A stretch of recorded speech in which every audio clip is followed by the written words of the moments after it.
Welcome to Turner Field in Atlanta. It's a perfect night for a ball game, and the Atlanta Braves having close to a perfect season, way ahead in the East, and also they have the best record in all of the National League.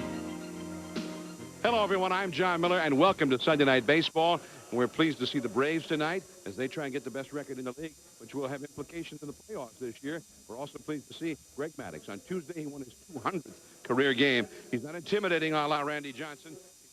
Strikeout pitcher of Roger Clemens, and Kerry Wood's fastball and curveball puts Maddux's stuff to shame. So why is he so good? Well, we asked L.A. slugger Gary Sheffield to give us his opinion about Greg Maddux. Well, I call him the yo-yo. I mean, it's like he throws the yo-yo at you, you try to grab, he pull it back. You know, it's unbelievable because if you tell yourself, okay, I'm looking for this pitch, and it's always a different pitch. It's like he's never thinking like you're thinking. So that's what makes him special. All right, and with me is my partner, Joe Morgan. And Joe, that pretty well sums it up about Greg Maddux. Well, you're right. That yo-yo effect is perfect. But if you talk to pitching coaches and they ask you what makes a pitcher successful, they will say location, location, location. Well, Greg Maddux has location, location, location, plus he takes it 2 steps further. He has great movement on his pitches, and he changes speeds. And he does those things better than anyone else, and that's why he's so successful. All right, so we'll see Maddux at his best here tonight against the Dodgers, who will go with Carlos Perez.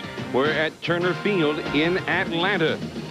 Maddux, Perez, Andres the Big Cat, Galarraga, Gary Sheffield, Chipper Jones. Sunday Night Baseball coming up.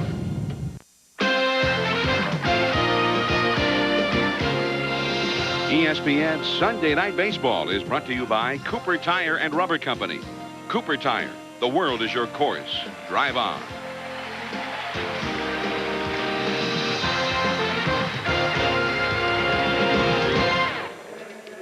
Sunday Night Baseball from Turner Field. The Dodgers and the Braves. And we're a little bit late in getting started here tonight as they are honoring Dennis Martinez, El Presidente, his family here, and he has just concluded his comments to the crowd.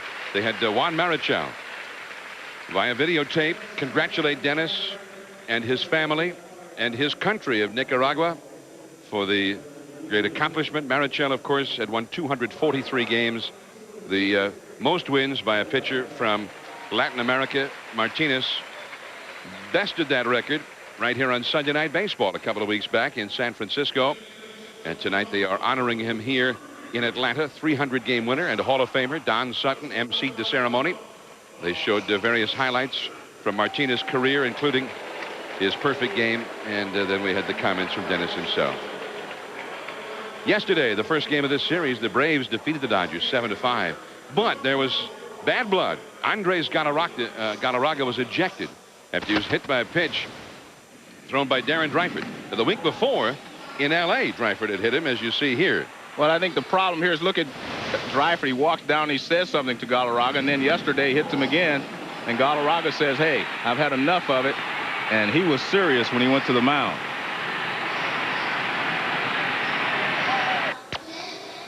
But as in most fights, most guys are okay, and most of the players are always trying to break up the fights.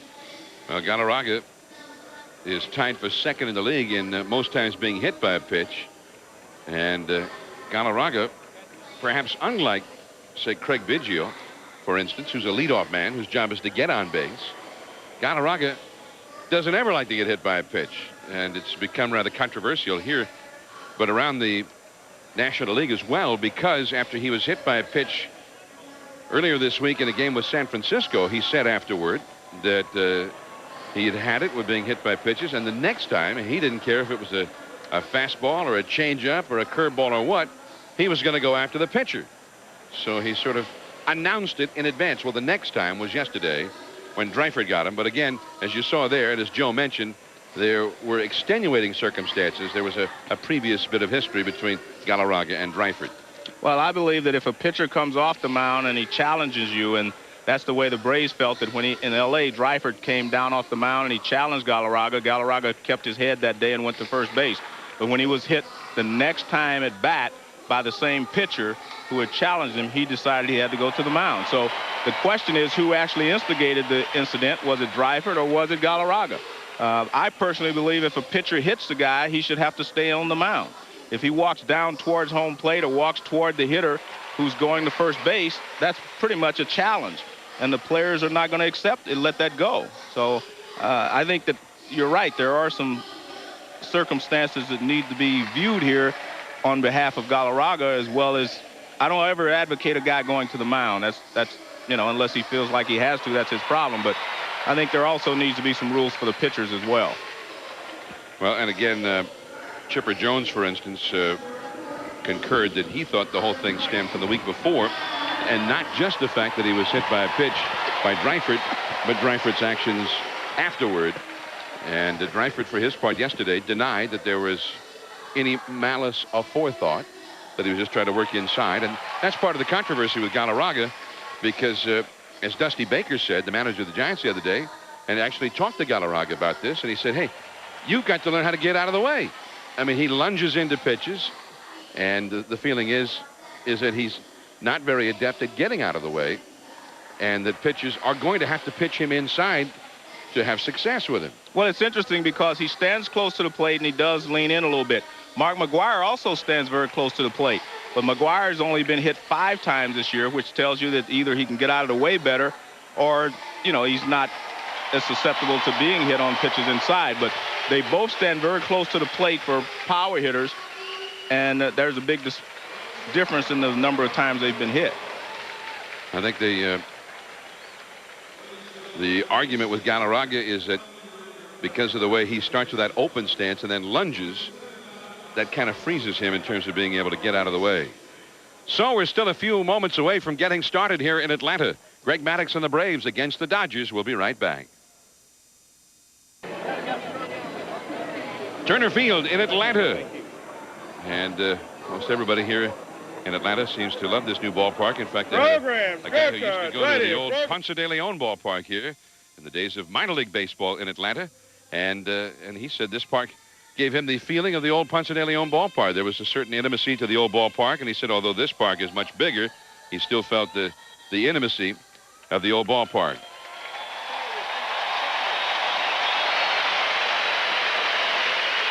Well, John, I am not old enough to have played in the Ponce de Leon ballpark, so I'll accept your explanation of that. They told me that you hit the first home run there. No, that was the Astrodome. You're getting them mixed up now. Oh, yeah. The Ponce de Leon Astrodome. Greg Maddux and Ponce de Leon perhaps is apropos here as he was looking for the fountain of youth. And Greg Maddux is now 100 wins away from 300. If he could average 16 wins a year after this year and pitch until he's 38 at that capability, well, that would put him at 300 wins. But will his skills remain with him that long and at that level? That's the question that we'll all be watching in these years to come with Greg Maddux. Here's the Pepsi Dodgers batting order. Eric Young leads off at second base. It'll be Jim Eisenreich in left field. And none of these Dodgers has really had much success with Greg Maddux. And, of course, just join a long list of teams that don't do well against him. Raul Mondesi, center field. Gary Sheffield is hitting cleanup in right field. Eric Karras at first base. Bobby Bonilla is at third base. Mark Reselanek at shortstop, acquired from the Montreal Expos. Charles Johnson is the catcher hitting eighth, and Carlos Perez, the left-hander, also from Montreal, is the pitcher batting ninth. And the Braves take the field now. And Greg Maddux, 32 years of age, heads out to the mound. Maddux will be in search of his 17th win of the year tonight. Greg Maddux, who has that great movement, 16 wins, 6 losses, a 1.65 earned run average, 206 and 2/3 innings, and only 153 hits allowed, and only 7 home runs given up. Never more than 1 in any game. We asked him about his pitching repertoire. Well, just fastball. Just hopefully throw it knee high, somewhere knee high. If it's on the corner, great, but if it's knee high, that's okay too. I try to throw I have a slider that I throw to lefties off my index finger. And then I have the one to righties off the middle finger. The one off the middle finger breaks a little bit more and is a little bit slower. And then I have change up. Just circle change, kind of like that. Launch it. And occasional curveball. Well, and he can throw any of those pitches for a strike at any time in the ball game, but the point is he throws a lot more fastballs than people realize. He just moves it off in and out of the strike zone. Well, he's won several Gold Gloves. I mean, he's a looks like a hockey player out there. He will kick some with his foot to stop the ball, but he is a good fielding pitcher with 8 Gold Gloves, but he will do anything to stop the ball back through the middle. So here we go. Eric Young stands in, and there's that first sinker for a called strike. He had to just start the game with a count of 0-1, Joe, with Maddux on the mound. Because he does anyway. Young hitting .291. That one is just off the outside. The Dodgers, these are the days of their discontent for sure. There's that slider that he was talking about. 1 ball and 2 strikes. Eisenreich and Mondesi to follow. Glenn Hoffman, the new manager of the Dodgers, but he has had no more success than his predecessor, Bill Russell. The right field, drifting back, Gerald Williams, and there is one away. That's pretty good contact by Eric Young against Maddux. Well, there are a lot of people that say right-handers need to go the other way because he stays away most of the time. But if he feels like you're going that way, he will pitch you inside. I mean, he uses the entire plate.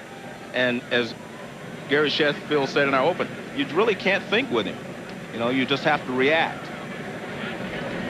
1 out, nobody on. Jim Eisenreich, and that's too low. 1 ball and no strikes. John, I've always felt the approach you have to take with great pitchers is you have to give them something and take something away. Either you have to look for the ball middle out or middle in. That's a foul. And control that part of the plate. And you can change on pitches. For instance, you can look middle in on the first pitch. You can look middle away on the second pitch. But I believe that you have to have a zone that you're covering against a guy like Maddux. You can't let him just use the entire plate and you try to hit everything. And that's back out of play. 1 ball and 2 strikes. That's an example there. A lot of times, because he makes such good pitches, he gets away when he doesn't make a great pitch. That was a fastball right in the middle of the plate, but maybe Eisenreich was trying to cover the entire plate instead of covering middle in on that pitch. 1-2. Shallow center. And Andrew Jones, out number 2. Whenever he gets 2 strikes on you, he will make sure that you hit something out of the strike zone. That pitch there started in the strike zone, but the sinking action took it out of the strike zone. And with 2 strikes, you have to go because you can't take pitches that are close. Now the Dodger power with 2 down and nobody on. Raul Mondesi.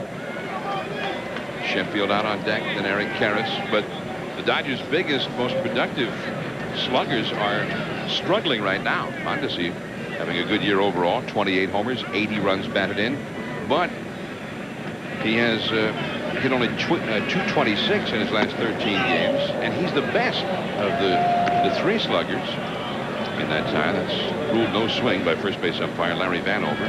Eric Karras has only 2 RBIs in his last 16 games. Gary Sheffield has only 1 RBI in his last 12 games. Mondesi, unlike most of his teammates, has had success with Maddux. But look at that pitch. Breaking back over the outside corner, and he threw it hard. Hard for Maddux, 89 miles an hour.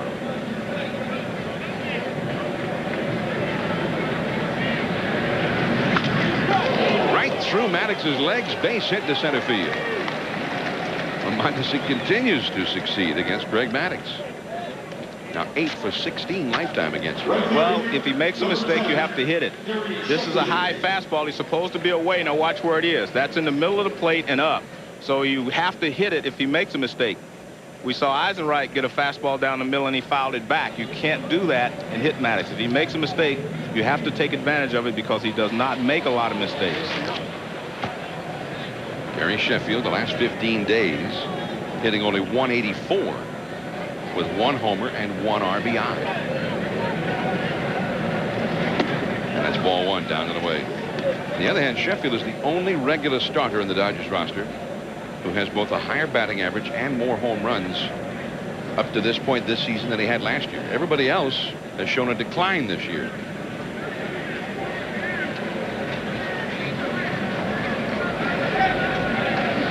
Good battle right here.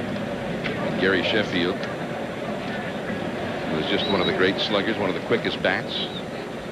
But how much does a quick bat help you against Greg Maddux? Well, I think it helps you a lot because you can actually wait a little longer. A quick bat always helps you if you use it the proper way. It tells you that you have a split second longer to try to recognize the pitch. Going on the play, Maddux, the throw right there, and Perez has thrown him out. Graffinino making the tag. Sheffield will have to start the next inning. The Braves are coming up, no score.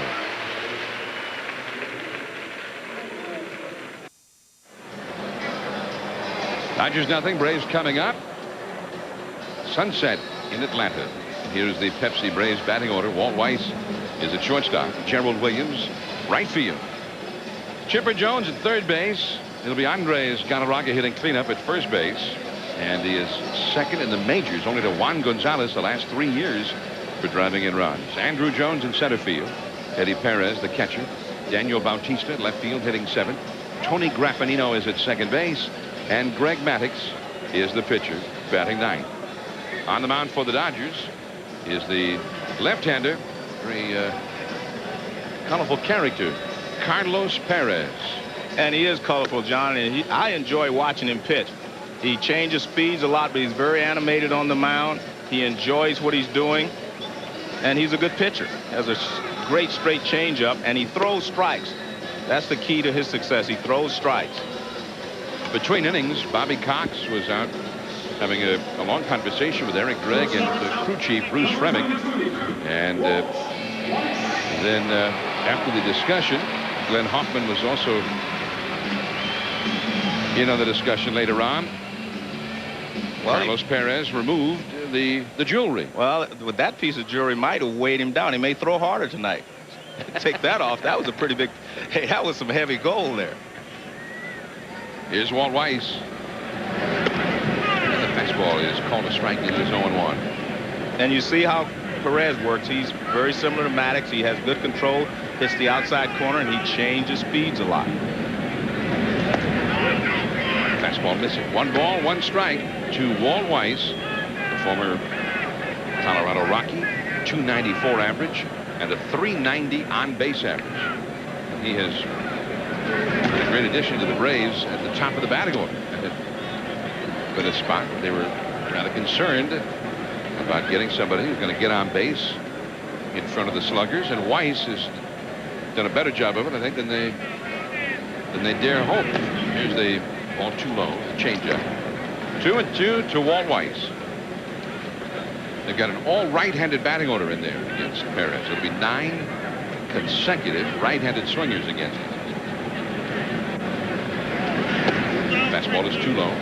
Full count now. Now Perez has had a hard time here of late, and he's been walking people lately. He's walked 12 batters in his last 4 starts. That's as many as he's walked in his last 11 starts with the Expos. Yeah. And there's a walk to start the game. Well, let's take a look at the Dodgers defense. Raul Mondesi was the right fielder last year. He's won a couple of Gold Gloves playing right field. Now they have moved him to center field, and he's done a great job. He has adjusted well, and it has not affected his offense. So he's done a good job there in center field for the Dodgers. Now Gerald Williams, right-handed hitter, bunts it but foul. Now after Williams, they get into the serious power. Chipper Jones, Andres Galarraga, Andrew Jones. Although it's ironic, whenever Greg Maddux pitches, their lineup is not nearly so powerful because Javi Lopez never catches. Eddie Perez always does the catching of Maddux. And when Lopez sits, that's 25 home runs that sits with him. It's the bunt, but it's foul. And John, they have not scored a lot of runs for Maddux lately. He's 4-4 in his last, 8 decisions. So they have not been scoring a lot of runs for him.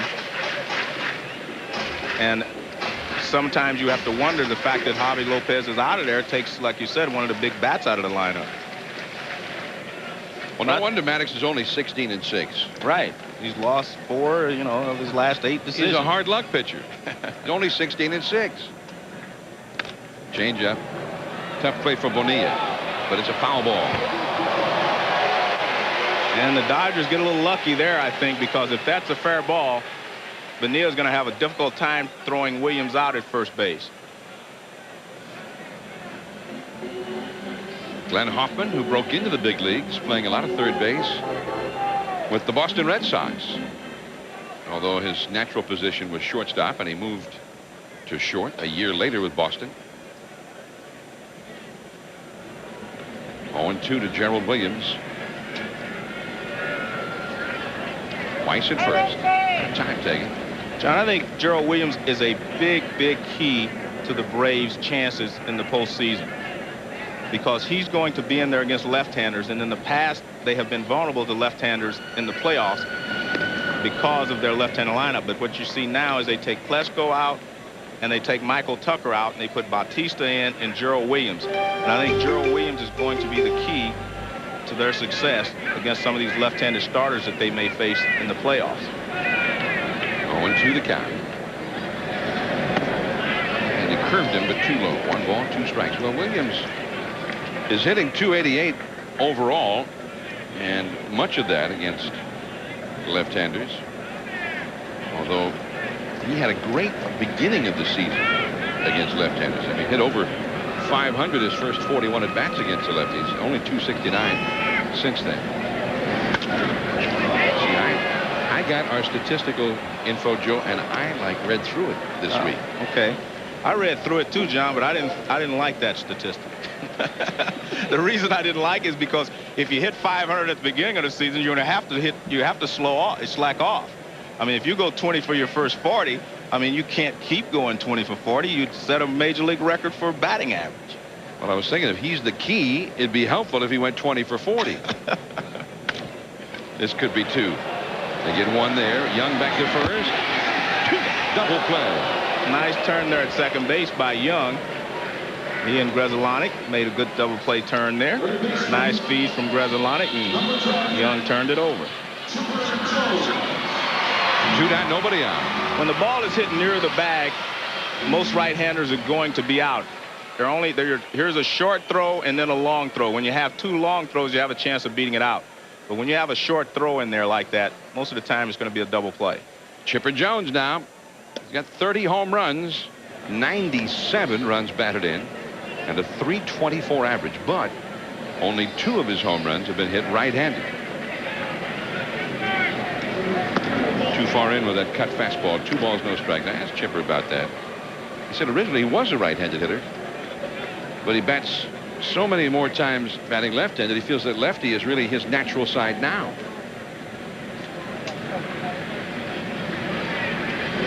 That is a called strike, and he says batting right-handed, even though he's got a good batting average right-handed, says he has to work like crazy every time he bats right-handed. Everything just seems so much more natural for him batting left.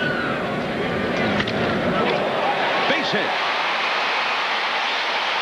Matt Luke cuts it off and does a great job of holding Chipper Jones to a single. Man, that was impressive. I said Matt Luke. Eisenreich in left field today. He was Luke-like on that one. Well, this is a low fastball, and I mean, he really nails it. This ball is hit so hard that you see Bobby Bonilla doesn't have a lot of time to react. It's actually past him. He got the glove up high enough, but the ball was past him before he could get there. But just a great play down there by Eisenreich to hold him to a single. Jim Eisenreich still moving pretty well for an old guy. Now here's Andres Galarraga. And a curveball. Too low. I think it was a pretty wise idea after what happened yesterday to start trying to work him outside. Galarraga, 39 homers, 103 runs batted in. Whoa. Another curveball. 1 ball, 1 strike. He has such great delivery and motion with the curveball. I mean, he has great arm speed. Watch this. That's the key to an off-speed pitch, and especially a slow curveball as he throws. You have to have good arm speed to fool the hitter. And you have to have the good arm speed to make the ball break that much when you throw it that slowly. That one is belted deep into left center field. That one is number 40.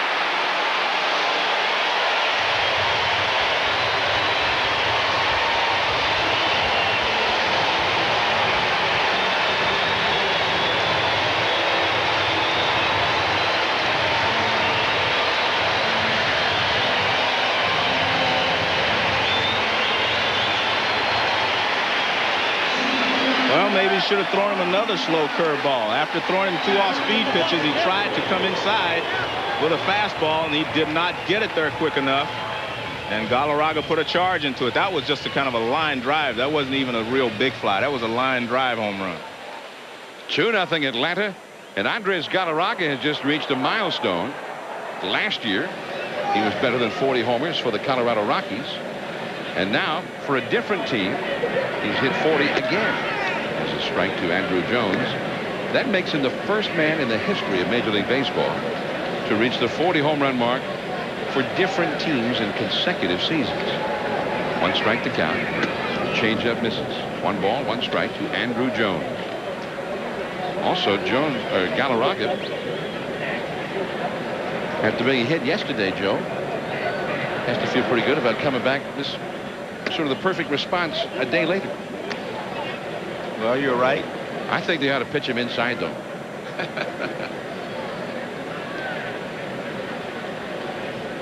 They estimated the distance on that one to 414 feet. He hung that curveball up there, and Andrew Jones has a base hit.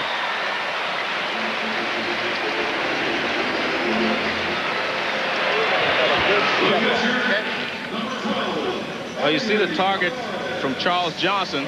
The pitch moves back out over the plate, and Galarraga puts a charge into it. It was supposed to be inside, and it tailed back over the plate, and see you later. 40 homers and 105 runs batted in for Galarraga this year. Here's Eddie Perez from Maracaibo, Venezuela. 0-1 the count. To the curveball.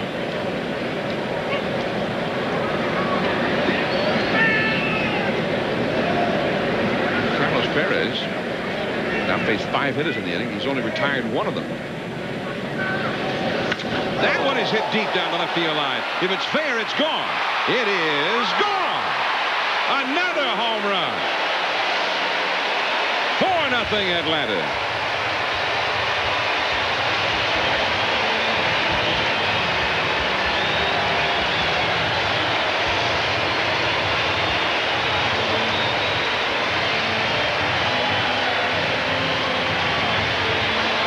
John, the Braves lead the league in home runs, and this is wasn't supposed to be a hitter's ballpark. After the first couple of months last year, they thought it was a big ballpark, but now they say that the ball carries very well here, and that was their 173rd home run of the season. Again, he misses his location. That was supposed to be away, and it was a breaking ball that kind of hung on the inside part of the plate. So 4 runs are in. 2 2-run homers in the inning, and this started with 2 down and nobody on. 0-2 the count to Bautista, hitting .231, 3 home runs and 121 at-bats. Carlos Perez giving up the long ball. 17 home runs allowed this year. Changeup misses.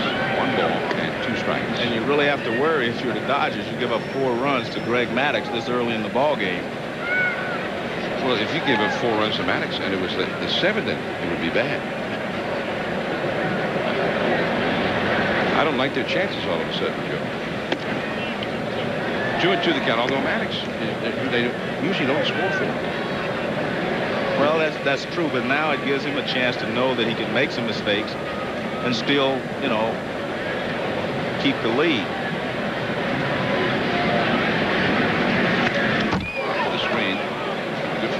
that time. 2 balls, 2 strikes.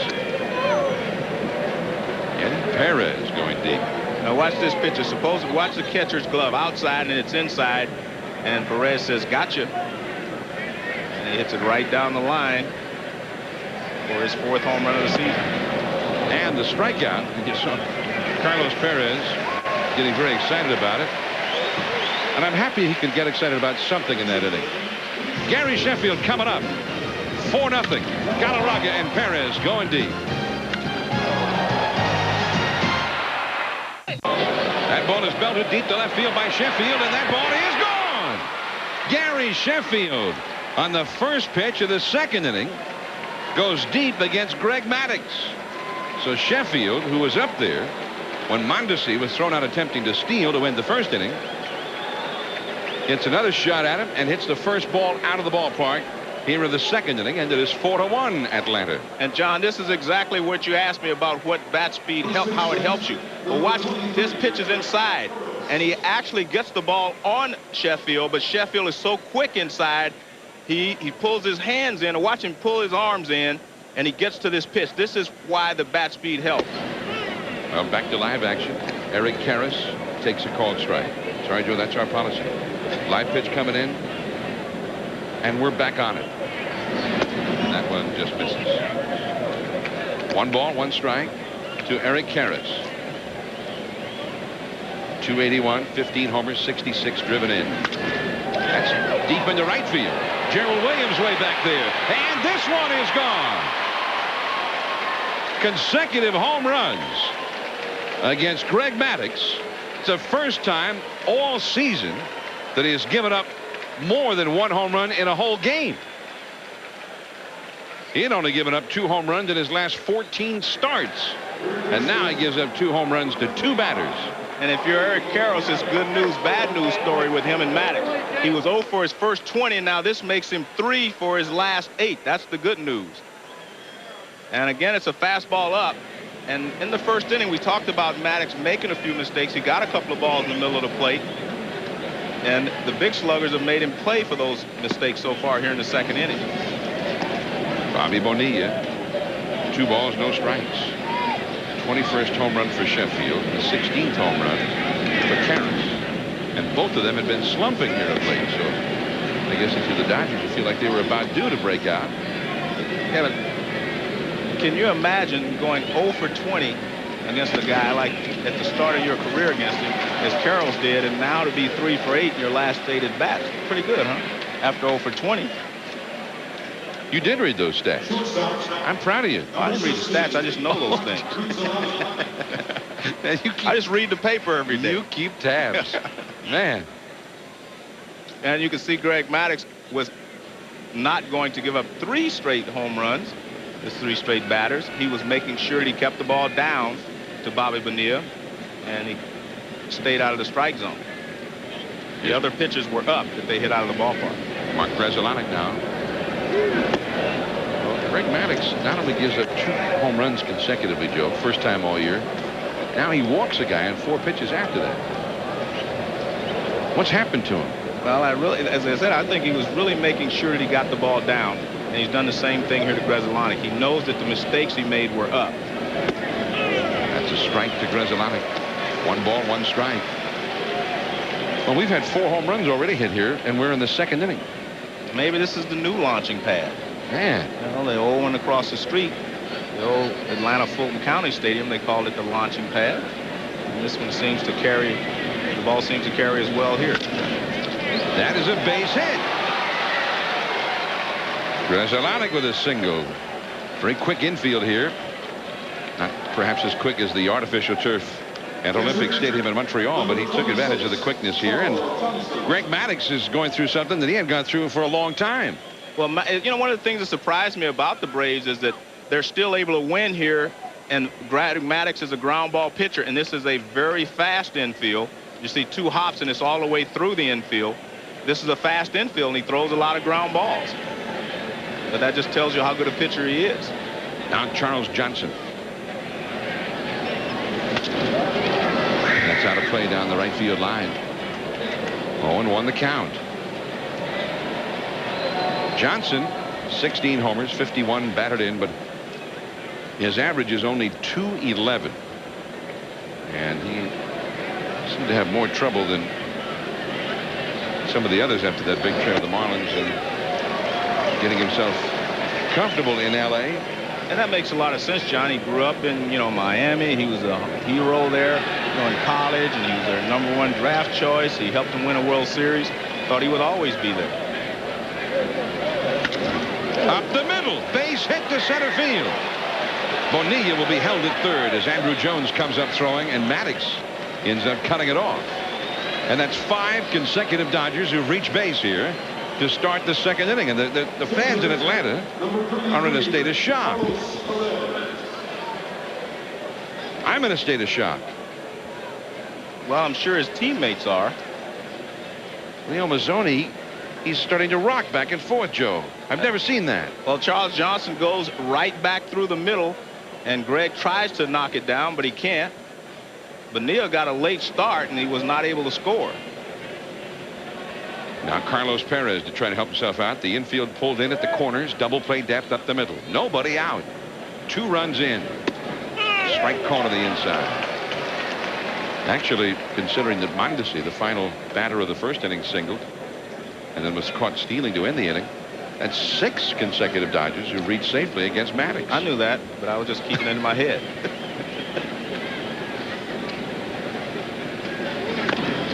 Apparently, I can read your mind. Yeah, think something else now. Okay, I got it. 0-2 the count to Perez. Stick with the game now. Oh. All right, I get you. Look, Leo has stopped rocking, Joe. Now you know he's concerned. Now that actually is, I was kidding you a moment ago. First time I've seen him not rock. That was nasty. Meanwhile, the Yanks and Rangers are going at it. Here's an update with Linda Cohn. MCI takes us to Arlington. The Yanks in town. El Duque was due for a debacle. 3-0 in his last 4 starts. Todd Zeile contributing to a 6-run first inning for the Texas Rangers. We're on to the second. It's 6-0 Rangers. All right, Linda. Juan Gonzalez, 5 RBIs last night and another already tonight. Now here's Eric Young. 1 out and the bases loaded. The middle infield double play depth. Young flied out to right his first time. That will get a run home. Andrew Jones makes the catch. Tagging and scoring is Bonilla. Also moving up. Grzelcyk over to third base. And 3 runs are in the second inning, and they are hitting the ball sharply against Greg Maddux. Well, Greg Maddux is usually at his best when he gets a situation where he needs a ground ball for a double play. But this is a high fastball, not your good sinking fastball that he normally throws, and Eric Young hits it hard in the center field. Now watch the location. We talked about his location. This is not good location from Maddux. Now you want a ground ball, you want a sinker. Look at that. That's a high fastball, doesn't sink very much, and Young is able to hit it hard in the center field. But Maddux normally in those situations will get the ground ball with his sinker, and his control is off a little bit tonight. A lot of high pitches from Maddux. Jim Eisenreich now, left-handed hitter, first and third, 2 down. Caught the outside, 0-1.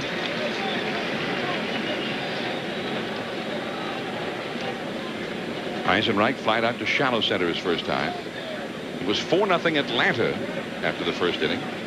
Karras homered right after Sheffield homered to start the inning. And they scored another run since then. But now Maddux is ahead of Eisenreich, 0-2. I mean, I didn't think much of the Dodgers' chances in this one, Joe. I know you had already given them up, John. Luckily, I didn't. You'd already given the victory to Greg Maddux. I'm just lucky that I didn't follow you. I was ready to get on to the next game already. Yeah. 0-2 the count. Oh, well now Maddux looking more Maddux-like. But the Dodgers are right back in it. It's 4-3 Atlanta, and we've only played an inning and a half. We'll be back. Not. Well, I guess the question is, would you rather see a 5-4 game or a 1-0 game? Well, 5-4 at this point, that seems optimistic, Joe. Tony Graffinino. No, the one thing about pitchers, John, good pitchers, you get them early in the ball game. Once they get their rhythm, they seem to settle down and pitch better. And I guarantee you Maddux will settle down and pitch better. And the Dodgers hope that Carlos Perez can do the same thing. Well, he's got the last part of the order to start here. Graffinino and then Greg Maddux on deck. 1 ball, 1 strike to Graffinino, who is hitting .225 with 5 homers. The Dodgers, meanwhile, will test your theory on Maddux in the next inning. Mondesi, Sheffield, and Karras coming up. That is twisting foul in amongst the spectators down the right field line. 1 ball, 2 strikes. Well, Greg Maddux has given up as many as 6 runs in a game this year. 1 time. I was watching that game. Against Colorado. Right. In fact, the Rockies. Castilla was really hurting him in that ball game. Castilla hurts everybody. Yeah, he hit a ball in the gap with a couple of men on in left center, and he hit a double to right center. He was swinging the bat well that day. See, I just keep those things in my mind. I don't need the stats for that. And that's a base hit for Graffinino. Carlos Perez. Well, John, I'll tell you one thing. We're seeing some line drives. They're not blooping them in. I mean, these are some hard-hit balls we're seeing here. I mean, Graffinino rips that ball in the left field. We've seen some really good swings on these against these 2 pitchers. Well, the Dodgers are not exactly well equipped to go to the bullpen early in this one, because Dryford got kicked out after the 1st inning yesterday, and the bullpen worked 7 innings of the game. So. Well, he didn't get kicked out. Now he left because of an injury. That's right. Yeah. Galarraga got kicked out. Galarraga got kicked out. He left with an abrasion. Yeah. On his elbow. Maddux is already squared around to bunt. I think you were just talking about how you felt that he should have been kicked out. I think that's what you were doing. Oh, you think it was Freudian? Yeah, I think that's what it was. Freudian slip. It was a Galarragian slip. Yeah, Andres thought he should be kicked out, that's for sure. And he was the one who wanted to do the kicking. There's ball 1 to Maddux. Greg Maddux has been very effective when he hasn't been bunting. He's got a .258 batting average, one of the best among pitchers in the league. 1 ball, no strikes. Braves lead 4-3 in the 2nd inning.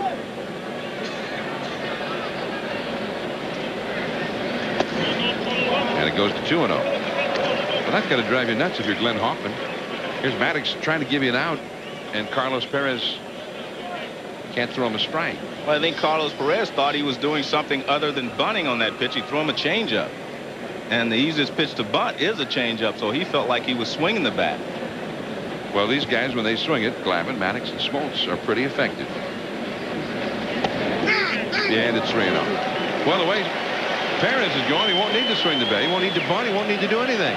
Well, a high fastball is the toughest pitch to bunt and get it on the ground. You get a lot of pop-ups off of high fastballs, and that's what you normally do when you have a pitcher up there that you know is bunting. But on the 2nd pitch there, you throw him a changeup. 3-0. He's not bunting now.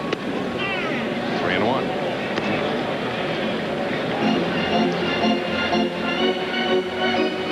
And the fact that Maddux and Glavine and Smoltz, they all swing the bat so well, he gives Bobby Cox another option.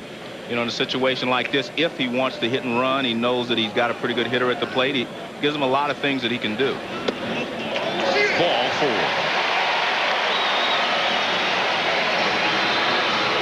And Perez, who has always been distinctive because of his excellent control, continues to struggle in that regard since coming to the Dodgers.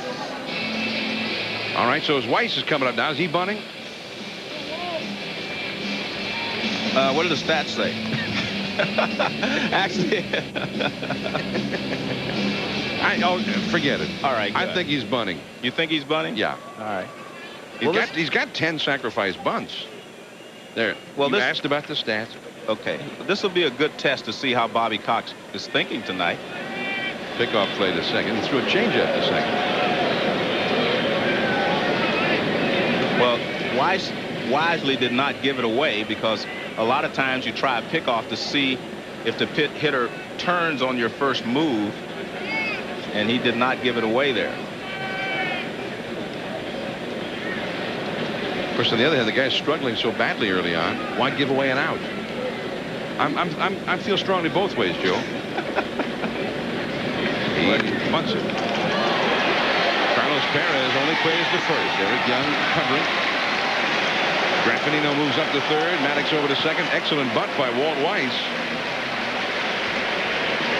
Well, that tells you a lot about Bobby Cox's thinking tonight. He feels like, you know, they need a couple of extra runs.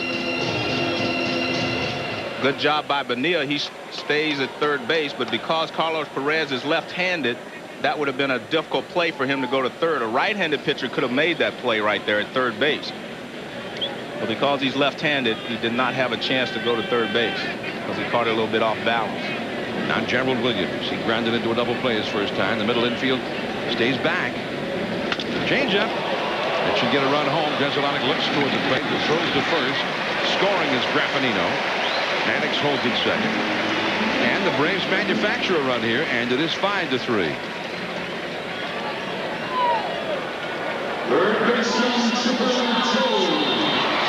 Chipper Jones coming up now. Well, Earl Weaver used to say, Joe, play for one run, get one run. And he didn't like to play for one run generally. No. What was his pitching, defense, and a 3-run homer? That was Earl Weaver's theory on offensive baseball. Chipper Jones ripped a single down the left field line. Change up for ball one. I mean, you know, Bobby Cox had him on the ropes here. He had retired only 7. He retired only 2 of the first 9 men he'd faced, but then he gave him an out. Well, he gave him out for a run, is like you're saying, that's basically. Chance to get another one here with Chipper Jones. Maddux at second. Good fastball to the outside, knee high. 1 ball, 1 strike. So I'm still vacillating. I'd never be a manager. I still haven't decided what he should have done, Joe. Well, you know what? Bobby made the decision, and he's past that now. He's looking at his next situation that might occur in this ball game. That's what you have to do as a manager, John. You have to make a decision and then just leave it. So whatever decision you made, just leave it. Just go on with the game. That's not if you're managing in the booth, though. You don't have to do that. Up here, we can wait and see how it turned out and then decide. 2-1. That's the way I like to manage. Well, you know, I was non-committal on that because I wasn't really sure. And I didn't want to bet your house again, so let you keep your house.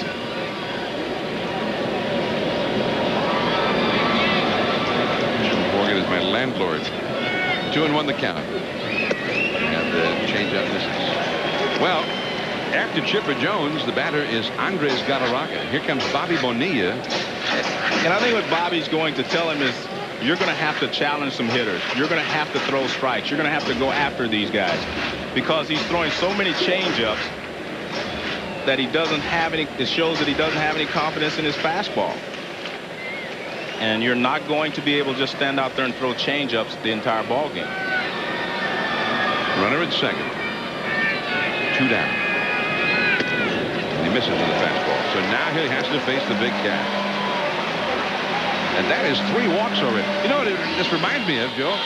It reminds me when Nomo was with the Dodgers earlier this year and we saw him. Right. I mean, he seemed to be afraid to throw strikes. And he had a good changeup, but he was not. He didn't make his changeup effective by using the fastball. He seemed to be afraid to throw the fastball in the strike zone.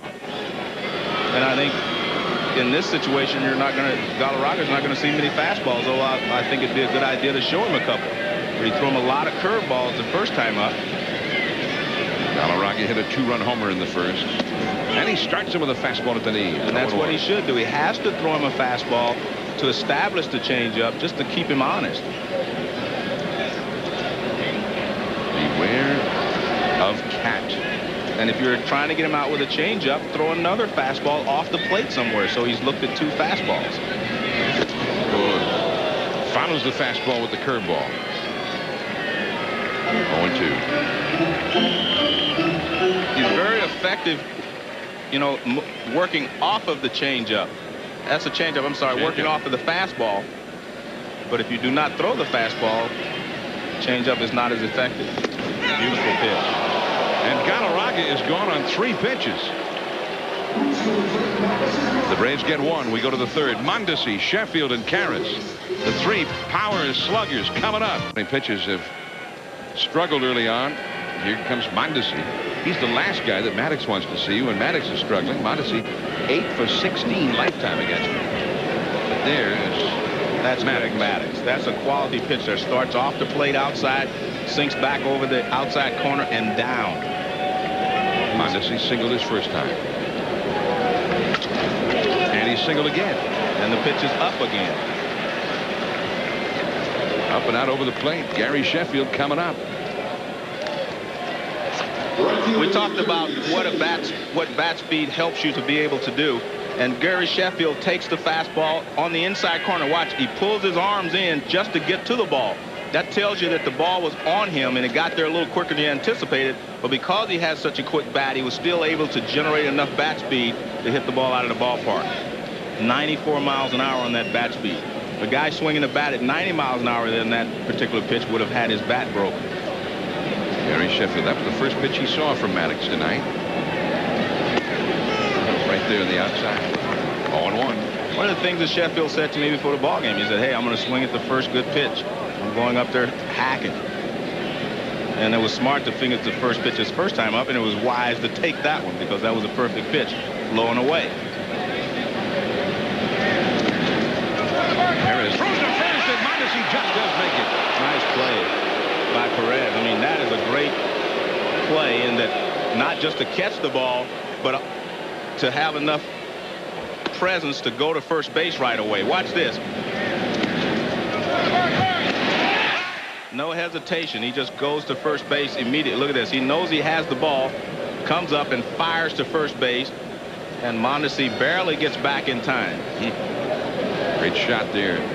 Clearly back, but awfully close. I mean, when do you see a catcher make a pickoff throw after playing a ball that bounced in like that? 1 ball, 1 strike. 2-1. And you see what Maddux is doing. He made a great pitch, the first pitch to Mondesi. He came back and hung a pitch, and Mondesi got a base hit. He makes a great pitch to Sheffield, the first pitch, but he hasn't been able to follow that up. But he's making sure that he keeps the ball down on Sheffield. Mondesi back.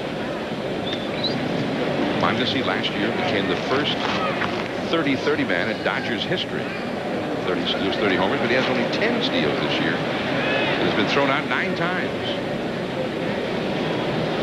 2-1 Sheffield. The right field line and back out of play. That was an interesting change of thought patterns there for Maddux.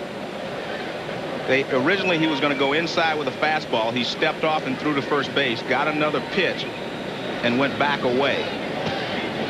And I think that's wise. I don't think you should pitch Sheffield inside too often. Well, he pitched in there one time that I can remember that without much success. 2-2 the count. Perez goes way out there. It's just not quite as sharp now. And it's kind of interesting the way the Braves catchers do. They set up a little quicker outside than a lot of other teams like their catchers to do. But their pitchers want that target out there as quickly as possible.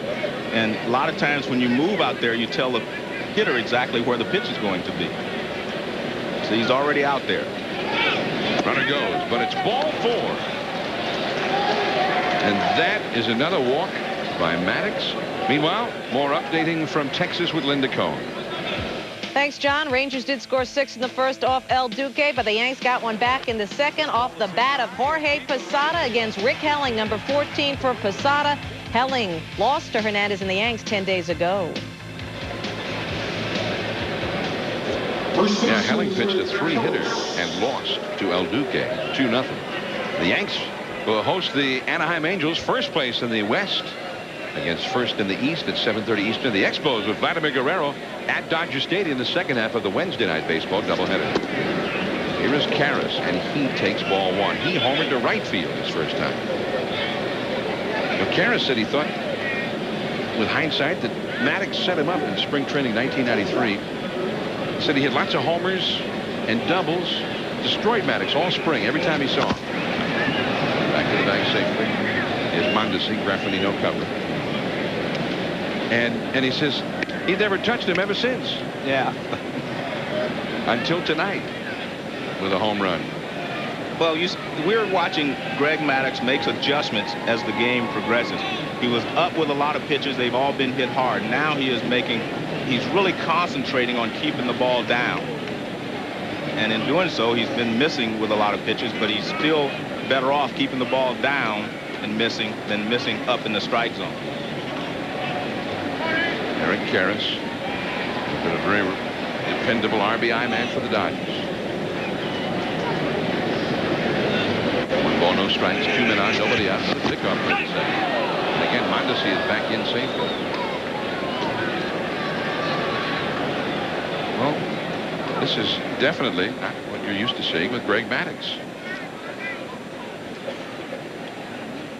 Eric Karras, by the way, has driven in more than 100 runs in each of the last 3 years. And that's a shot. Way back there. This one is on its way. A 3-run homer. 6-5 Dodgers. Maddux hung one up there. And Eric Karras has his 2nd home run of the game. 6-5 LA. A stunning turnaround in this ball game in Atlanta. Well, I said he was better off, John, missing down than he is getting balls up in the strike. Now watch where this pitch is. Up and over the middle of the plate. And you see Maddux really upset. Look at that. Right in his wheelhouse. And Karras puts another charge into one. Bobby Bonilla. And you tell you what, Bonilla just missed it. That's right. The same pitch right up in the middle of the plate. And this is like the biggest nightmare for Greg Maddux. He doesn't have the greatest stuff in the world where he can miss in the middle of the plate and get away with it. And Eric Karras is putting it to Maddux just as he did in the spring of '93. And we're back to what we talked about, location, location, location. And his location is off tonight. Now watch the reaction from Maddux. See, this ball just stays right up. Fastball up. Take a look at Maddux.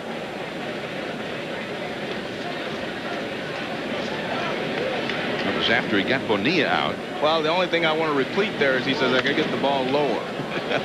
I don't want to repeat all the other things he said there. For crying out loud. Something like that. Well, yeah, maybe. You're better at lip reading than I am. I just saw the lower.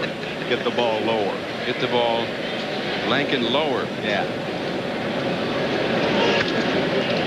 Mark Resolanic fouls that one out of play. 0-2. Only 1 out of the inning. The Dodgers with 3 more runs after a 3-run second. And they have equaled the most runs scored against Maddux in a game this year. Colorado had 6 against him early in the season. That's foul. Karras' home run, 416 feet, the estimate. And Karras now has 17 homers this year. And 4 RBIs tonight.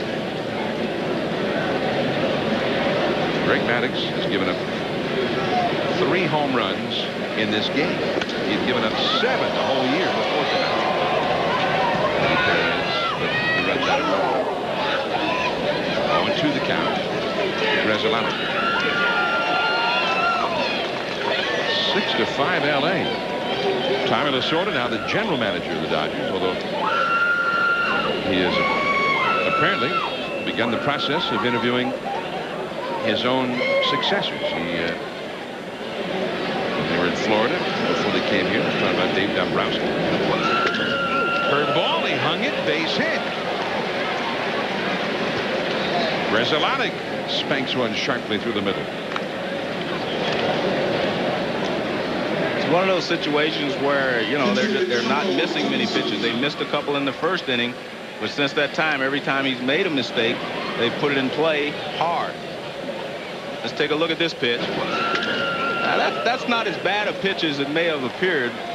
Pretty good hitting there by Resolanic. Some of the other pitches have been fastballs that are just in the guy's wheelhouse, and that one was breaking away from it. But definitely not a Greg Maddux-like curveball.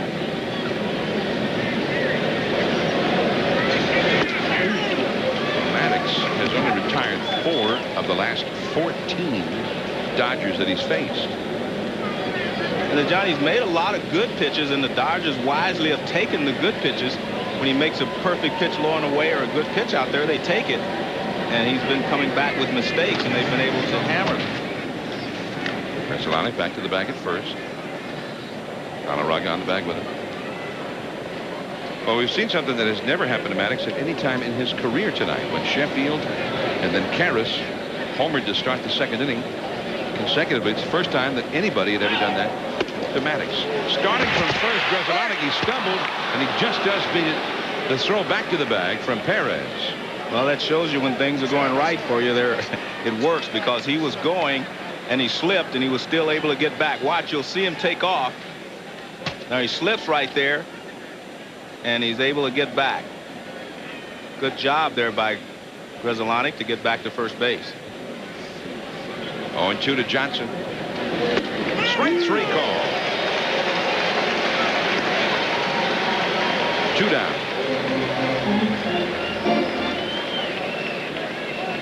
Well, we mentioned it. He's made a lot of good pitches. See, that one moves back over the outside corner. He's made a lot of good pitches, but he's also made a lot of poor pitches in this ball game. I mean, he's made 54 pitches, and he's not yet through the third inning. 54 pitches for Maddux. That's often 6 innings worth. Carlos Perez. I mean, Carlos, this has got to be one of the worst 2-inning stretches he's ever had, and he's ahead. Well, yet been tied for the least amount of run support in the league amongst starters. He's been averaging 3 runs a game by his teammates. That includes when he was with the Expos. He's gotten 6 already in this ball game. 2 strikes to Carlos Perez. And down he goes. 7 men bat for the Dodgers in the third after 8 batted in the second inning. And Eric Karras with the big blow. This was a big fly, a 3-run shot. 6-5 Dodgers. Hammering Greg Maddux and leading. Coming up tomorrow on ESPN, semifinal game 2 of a best of 3, the Phoenix Mercury versus the Cleveland Rockers. Phoenix won the first game 78-68. Then at 10 p.m. semifinal game 2, the Charlotte Sting versus the Houston Comets. Houston is ahead 1-0 on ESPN.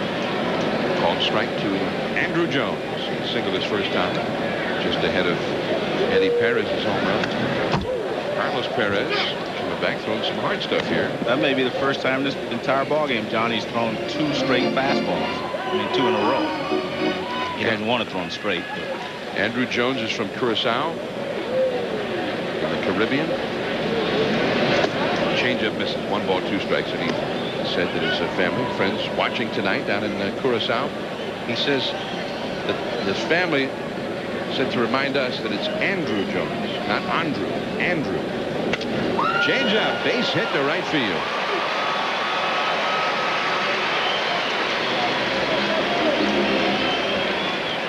Well, it's good hitting there by Andrew Jones, but again, it's a changeup away, and it's in a changeup count. Changeup away, and he just goes the other way with it. But that's good hitting. Earlier in his career, he didn't do that very well.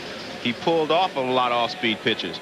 So it shows that he is improving and learning more about how to handle off-speed pitches and go the other way with them. And the Braves have put their leadoff man on base in each of the first 3 innings. Here's Eddie Perez. He hit a long home run down the left field line his first time. Andrew Jones has excellent speed and has stolen 17 bases this year and been caught only twice. Tell you what, we're going to look at Andrew Jones tonight. Very young, but enormously talented. And then in the Wednesday night doubleheader, the second game, Montreal Expos at LA, that's worth tuning in just to see Vladimir Guerrero. I mean, he's got all the talents of Andrew Jones, and right now, he's doing more with it. I mean, he's having an incredible year.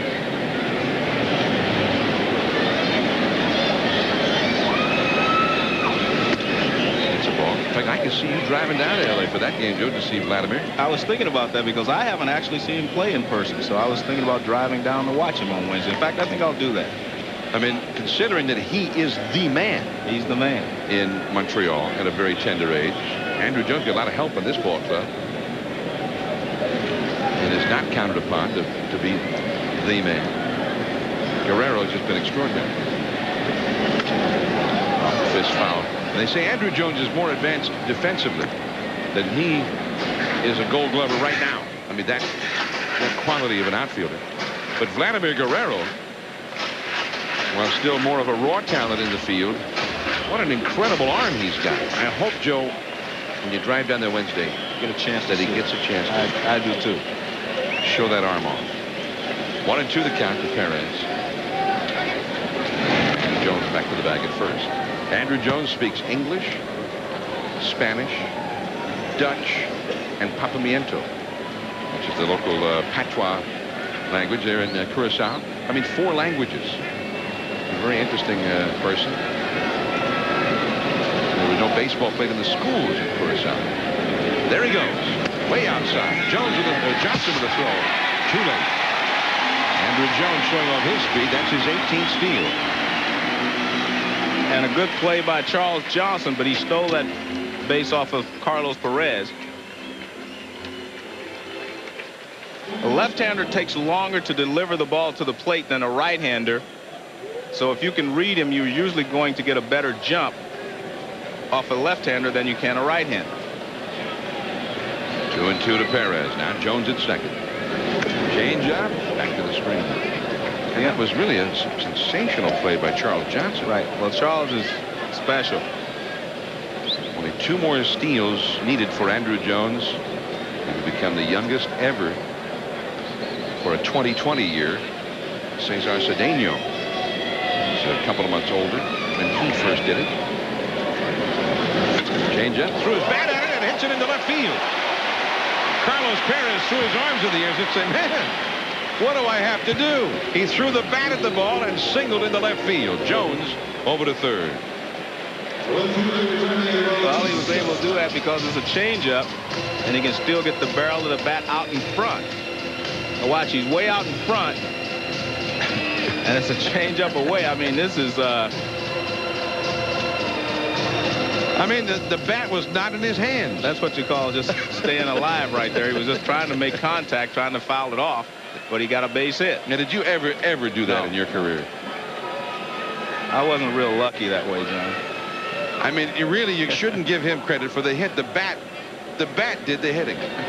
He threw it out there and said, good luck to you, bat. Bautista, and that's ball 1. And Carlos Perez threw his hands up in the air as if to say, "Hi, caramba." Makes a great pitch. The guy throws his bat at it and still gives up a hit. I think that's not a good omen if you're Carlos Perez. Daniel Bautista, nobody out, 2 men on. Let's back out of play. 1 ball, 1 strike. Greg Maddux has been rocked. He's given up 6 runs in the last 2 innings. He's given up 3 homers in a game for the first time in his career. 2 of them by that man, Eric Perez.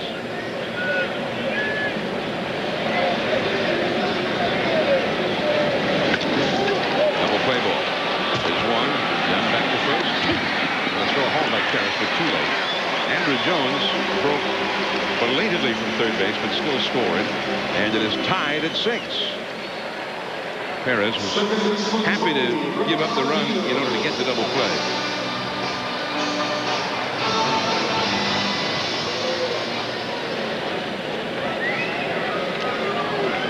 Now Tony Graffinino comes up.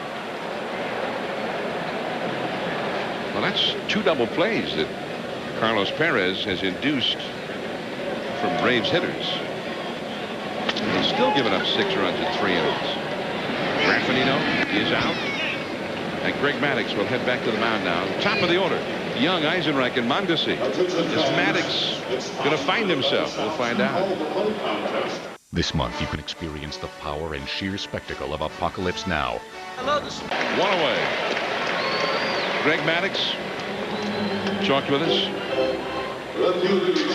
And we asked him about the contrast between his competitiveness and the way he looks. I enjoy winning, I think, more than anything. I think, I don't know if it's so much I like winning as much as I hate losing. I don't know which one it is, but it's one of the two, I know that. You know, professor, so four-eyed geek, you know, all that. You know, it must be a professor. He's quite a character, too. Into left field. The idea is Maddux, the spectacled one, as the professor, I think, is hilarious to Maddux himself. Well, he's on the cover of the Fan magazine here, the genius of Maddux. She's trying to read up, see if there's anything she can find to help Maddux tonight. Raul Mondesi, he is twice singled and is now 9 for 17. It's as though Mondesi has always had Maddux figured out, and the rest of his teammates have followed his lead tonight. Although that is obviously not what's happening here. I mean, Maddux has been throwing hittable pitches. And one thing Maddux has always said is that, you know, he prefers pitching to free swingers, and that's what Mondesi is. He's a free swinger. So it kind of goes against the grain that Mondesi has been so successful. Well, you see Maddux, as I said, he's adjusting. We had not seen that pitch tonight. That's a slow curveball. We've seen him use a slider a couple of times, whereas normally he uses a cut fastball. So he is trying to feel his way through this ball game and find something that works. Sinker to third. Chipper Jones. Greg Maddux looking like Greg Maddux for the first time. An 8-pitch inning. 3 up and 3 down. Maddux is coming up when we return. John Miller and Joe Morgan with you. Your Sunday night telecasters from Atlanta. Dodgers 6, Braves 6. Last of the 4th inning. And Greg Maddux is coming up. Maddux with an earned run average coming into this game of 1.65. 163 strikeouts, 29 walks. I mean, pick a category, and his numbers are microscopic.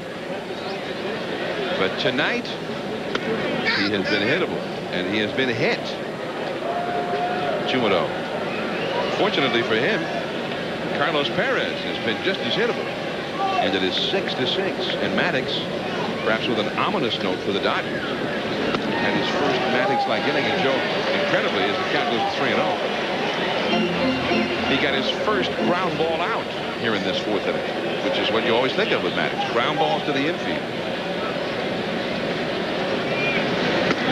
Well, Perez is afraid of him. He's walked him twice. We asked what is wrong with Greg Maddux. It's very simple. He doesn't have overpowering stuff, so his location is important. Watch where these pitches are. Up and over the plate. Up and over the plate. And up and over the middle of the plate. That's why he has given up 6 runs. Plus, the base hits were all on high pitches. So he's given up a lot of hits tonight only because of his location. Not so much because of his stuff, but his location is not normal. 3 home runs for the first time in his career allowed by Maddux. 1 to Sheffield and 2 to Karras, as you saw there. Leadoff man Walt Weiss bunting, but it's foul. Maddux, walking for the 2nd straight time, becomes the 4th consecutive Braves leadoff hitter to reach base against Carlos Perez. And Weiss, who bunted with 2 men on and nobody out in the 2nd, showing bunt again. I guess if you're Bobby Cox, the strategy is Greg Maddux will eventually become Greg Maddux, so let's just get a run and we have a chance. Dodger bullpen is busy now. Perez continues to struggle. He has walked 4. There is Sean Maloney, rookie.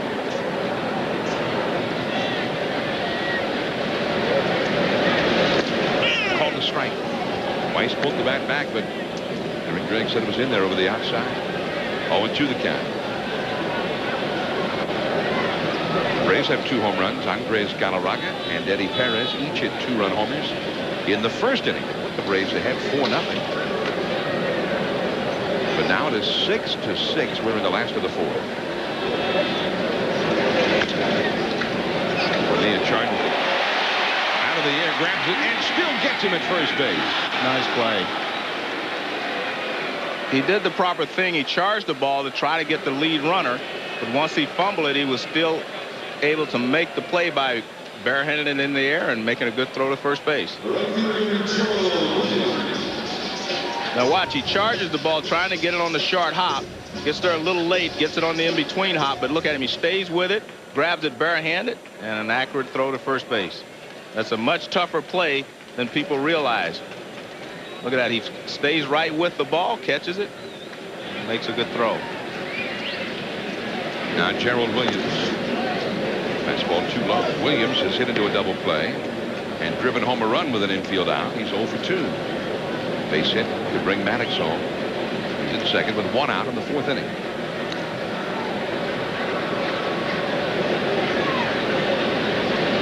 Carlos Perez has illustrated his prowess today. Walked Maddux twice. It's foul off the right field line. Now the fastball. Williams is in a 1-ball, 1-strike count with Chipper Jones on deck. By the way, a long time, as you see Chipper, the long-time Braves official scorer here, Scott McGregor, underwent surgery recently. He's been a fixture here at the ballpark for many years. We want to join all of the people here at the ballpark in wishing Scott McGregor a speedy recuperation. Tough play for Grzelcyk, and he can't make it. And I don't think it was going to matter. Gerald Williams is very fast. Well, once the ball got over the head of Perez, it was going to be a base hit. Because, I mean, that's just a difficult play. And as you mentioned, Williams very fast down the line. He gets out of the box well, and you see Perez, no chance. Grzelcyk charges, and he can't make the play. And, Joe, that's interesting how he came in like you see on turf and one-handed that with his throwing hand way off, nowhere near the glove. Well, you mentioned this because he played a lot on AstroTurf there in Montreal. I mean, had he fielded that one cleanly, he still would have had to reach his hand down into the glove. I mean, on that kind of a play, you like to see the guy with the hand next to the glove to begin with, don't you? Well, you like to see him. I like to see him try to catch it with 2 hands anyway. Because if you catch it with 2 hands there, you can throw it from down there. Back to the bag, Gerald Williams. Gerald Williams can steal a base. Chipper Jones, the hitter. Again, swinging from his weaker side, the right side. But he's hit well for average as a right-hander this year. You see the difference versus left-handed pitching when he bats right-handed. There's no power. Changeup, strike 1.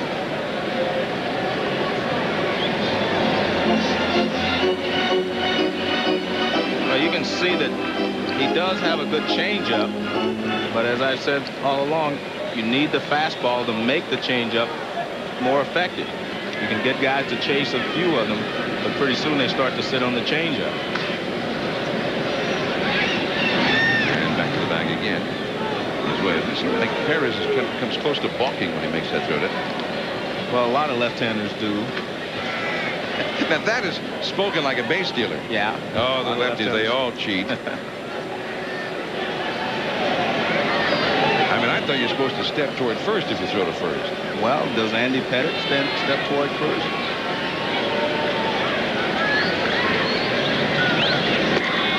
One ball, 1 strike. Now you're going to start getting the letters from the Yankee fans now. Well, I think that's been a big complaint in the American League anyway, whether he steps toward first or not. He has a great pickoff move. And I didn't say he didn't. I asked you did it. Well, what am I, the analyst? That's what they pay. That's when we give you the big bucks. All right, you're right. Third, Bonilla can't handle it. And Maddux will score the go-ahead run. It was hit sharply enough that it could have been an inning-ending double play. Well, Bonilla has missed a lot of time this year, and he was in the outfield for a while. It's very difficult for him, you know, just to come back in and play third base. The ball's hit right there, and you see he kind of misjudges it, although the ball takes a high hop and it hits off the heel of his glove. They're scoring it as an error, and Maddux comes in to score. But it's tough for Bobby Bonilla. I mean, he played the outfield for a long time when he came to L.A., and they moved him back into third for a while because Beltre wasn't hitting well. Then they put him back in the outfield. Now he's back at third base. So very difficult to make that transition on a weekly basis. Charlie Huff, the Dodgers pitching coach, to speak to Carlos Perez, who now has yielded 7 runs. 7-6. The Braves are leading, and the big cat, Andres Galarraga, coming up. Next Sunday, we're going to check in on the National Home Run Watch. Mark McGwire hit number 53 today in Pittsburgh, and he'll take on Chipper Jones, Andres Galarraga, and the slugging Atlanta Braves. We hope you'll join us that Sunday at 8 Eastern, 7 Central, 5 Pacific from Busch Stadium in St. Louis on Sunday Night Baseball. Who knows how many he'll have by then? I mean, he had been in some kind of a streak this week. 6 homers since last Wednesday. Andres Galarraga has hit a 2-run homer, and he's been called out on strikes. Perez made a bad mistake against him in the first and paid for it, and then dispatched him on 3 pitches the next time. Williams at second, Chipper Jones at first. Base hit. Williams around third. He'll score. It is 8-6 Atlanta.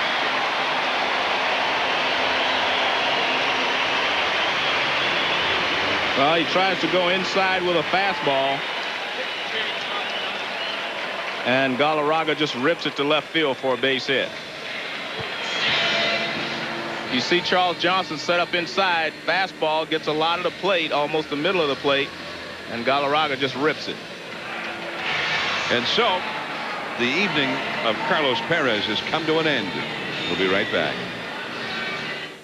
My husband and I made a bet. I said 10-10-3-2-1 was cheaper. He thought AT&T was. Well, the phone bill is here at Texas, they score 3 in the third. The big blow by Paul O'Neill. This double will drive in Derek Jeter and Scott Brocious. But there was a big error on this play. The error committed by Luis Alicea on this throw, and O'Neill would end up scoring on it. It's now 6-4 Texas, top of the 5th. El Duque still in there. The Yankees, doesn't seem to matter what the deficit is. Doesn't seem to matter whether they blow a lead. They find a way to win. Here is Sean Maloney. He delivers outside to Andrew Jones. 2 men on, 1 man out.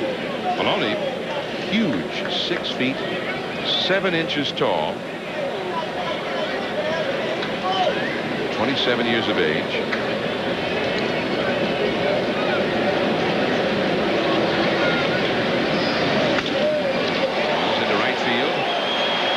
In there, base hit.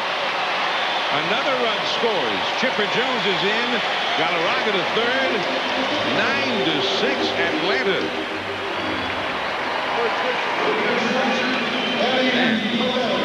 Well, there's been a lot of balls hit hard tonight, but now we're seeing a few bloopers fall in. That ball was hit right off the 5th by Andrew Jones, and it finds a dead spot down the right field lawn. Watch this. This fastball tails back in on the hands. He jams him, and it's a little flare down the right field line, and you see Chipper Jones, good base running there. He could see right away that the ball was going to drop in, and he was able to score. And Galarraga moved around to third. 9-6, and in a way, you know, this goes back to the brawl here yesterday as far as the Dodgers are concerned, because you might say, as Eddie Perez takes ball 1, I mean, why did Glenn Hoffman stay with Carlos Perez so long? But he had to pitch 7 innings out of his bullpen yesterday. The man he's gone to right here, Sean Maloney, pitched 2 innings just yesterday here. I mean, he needed some innings from Carlos Perez. He needed probably more than he got. 1 ball, 1 strike. So Perez ineffectiveness came at one of the worst possible times for the Dodgers. Well, most things have gone wrong for the Dodgers this year. Most people will tell you that, you know, they have more talent on this ball club than their record might indicate. And Tommy Lasorda has been outspoken about that, saying they have a lot more talent than the record, and their record would indicate, but you have to play the game. Back to the bag at first, Andrew Jones. saw him steal his 18th base of the year back in the 3rd. Karras on the bag with him. The middle infield double play depth. There is one out. Braves had 3 home here in the 4th. Suddenly Maddux is looking real strong again. He's ahead 9-6. Sort of have to readjust our thinking about the Greg Maddux pitched ball game. But that's the one thing about the Braves right now, Joe. They can play this kind of a game with anybody. I mean, they have some sluggers, and they can score a lot of runs. You think of the Braves as a club that wins 4-2 and 3-0, a lot of low-scoring ball games, but they can get into this kind of a game and beat you that way too. Not many teams in the National League can slug with the Braves. 1 ball, 1 strike to Eddie Perez. That's a ball. 2-1. And John, a lot of people have said, you know, the Braves may be able to be taken in the first round of the playoffs. I really don't believe that. I don't care who they play. The Braves, in my opinion, still have an edge because all of their pitchers are experienced in postseason play. And some of the other teams, the top teams, are not experienced as far as starting pitchers are concerned in postseason play. The double fake there by Maloney. In the past, the Braves have just been so far ahead of everyone else that, you know, people always said, well, they're automatically going to win. I think the gap has just been closed by San Diego and Houston and, you know, teams like that in their own in the National League West, especially. Time taking. Maloney and Johnson are going to talk it over here. Found a little impatient with it. Well, in the National League right now, San Diego today won its 83rd game. The Padres only have to go 17 and 15 the rest of the year to win 100 games. See the Braves, who have already nearly equaled their full season home run output of a year ago. The Braves coming into this game with 85 wins. It's a foul. So you got an excellent chance that 2 teams in the league will win 100 games, and there's a 3rd team, Houston, that won today. They're 81 and 50.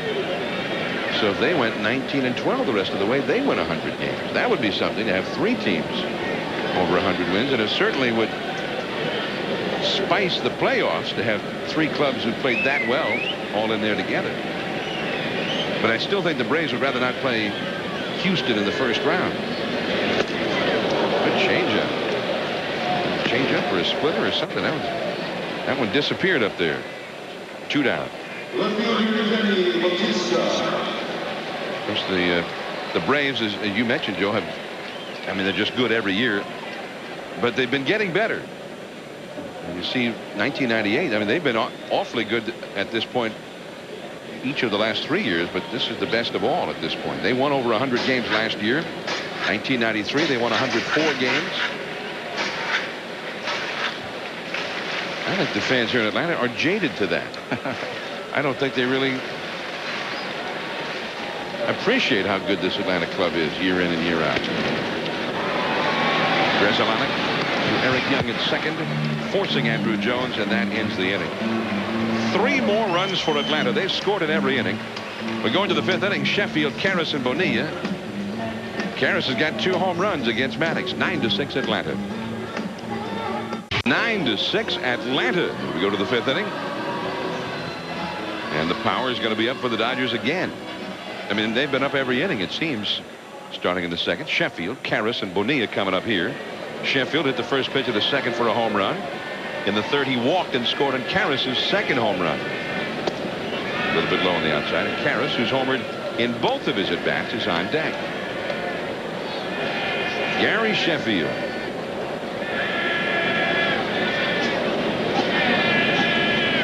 That's a strike.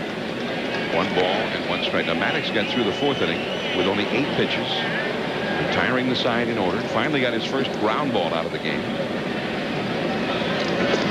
2-1. He just doesn't look sharp, Joe. Well, he's just not consistently sharp. What he does, he makes great pitches like the first pitch there to Sheffield. He's made a lot of good pitches in this ball game, but he has not been able to back them up, you know, like 2 good pitches in a row. That's been his problem.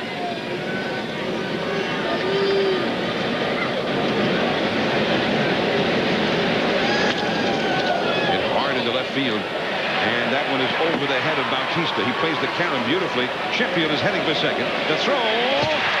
Two. Wow. Beautifully played by Bautista, but Sheffield just did beat it. And a good job there by first base umpire Larry Vanover to get over to second base and be in great position to make that call.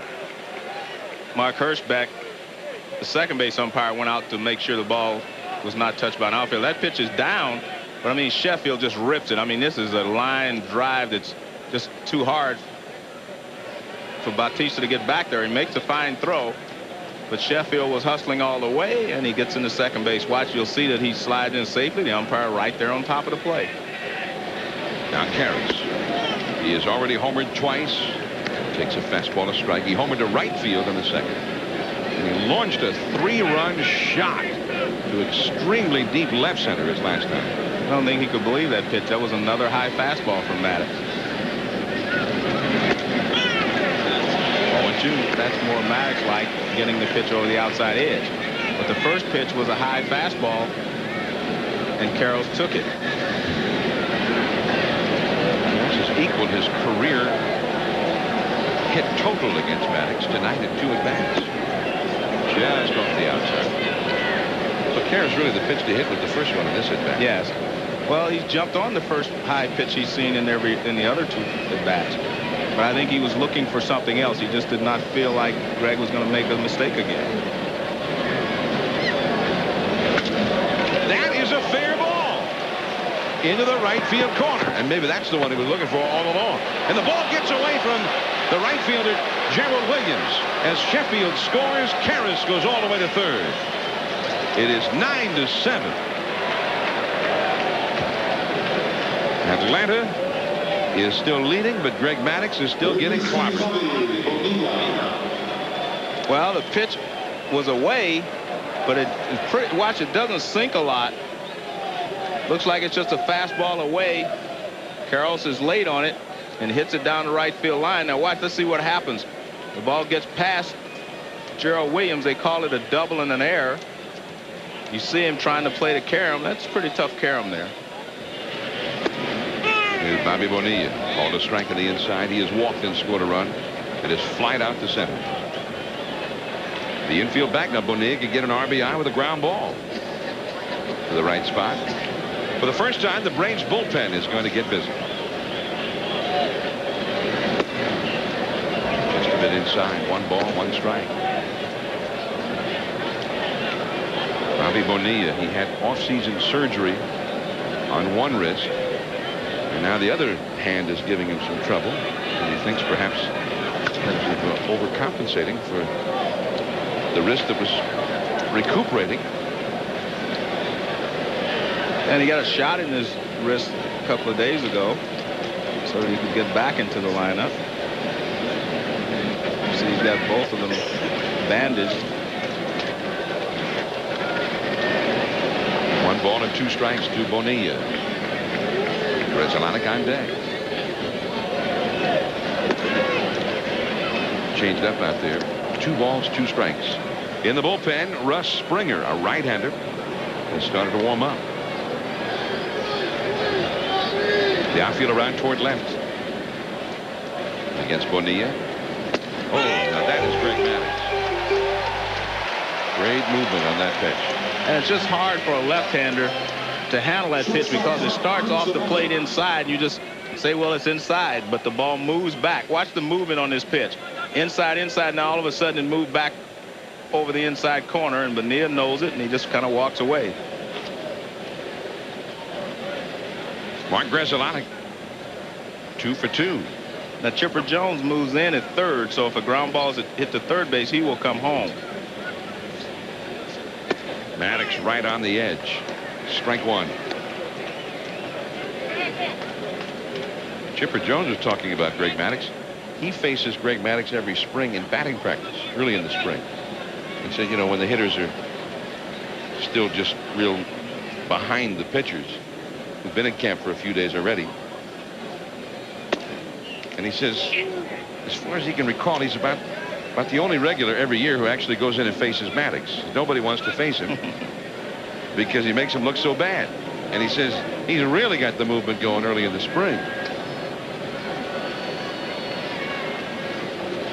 1 ball, 1 strike to Grzelcyk.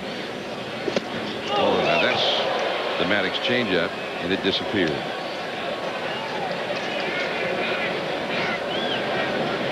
Charles Johnson retrieves the bat for him. 1 ball, 2 strikes. Well, you can see the grip there for the changeup. It's a circle change, as he calls it.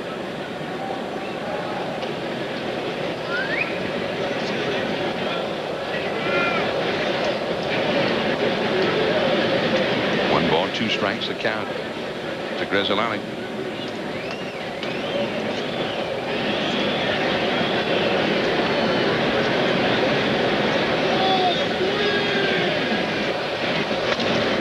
That'll get the run home.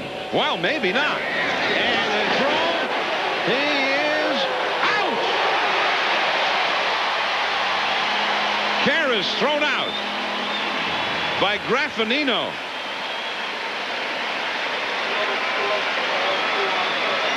Well, Graffinino takes a big chance and comes home. When you're playing back, normally you just go ahead and take the out at first base. Karros breaks right away. Well, a little late because by the time he had started, Graffinino had the ball.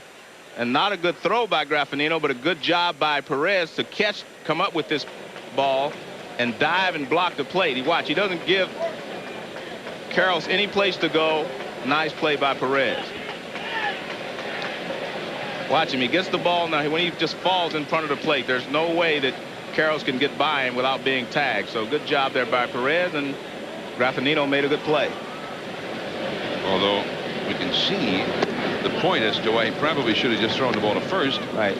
I mean, Eddie Perez made the play with a great pickup and then a great tag. And that was a disaster in the making, and Eddie Perez saved it. And on the other hand, Joe, as the runner goes, and he's in there, Grzelcyk steals second base. Well, I actually thought it was a good job by Grzelcyk to put that ball in play. I thought he had done his job, and Karros was not able to score from third base on the ground ball. And Grzelcyk takes off. Perez comes up, knows he has to hurry. Throw bounces in front, and Grzelcyk is in there safely. Good job by Andrew Jones to back up the play and keep him from going to third on the overthrow. Bullpen activity for the Dodgers. The pitchers spot you up next. We're in the last of the 5th inning. The Braves are leading 9-7. Grzelcyk at second, 2 down. Strike on the outside to Johnson. And it is 2-1. Well, on the other hand, about Karros, Joe, I personally would like to have seen, instead of that straight in slide, I would like to have seen him maybe try to fade away a little bit. Yeah. Well, obviously he was going on contact.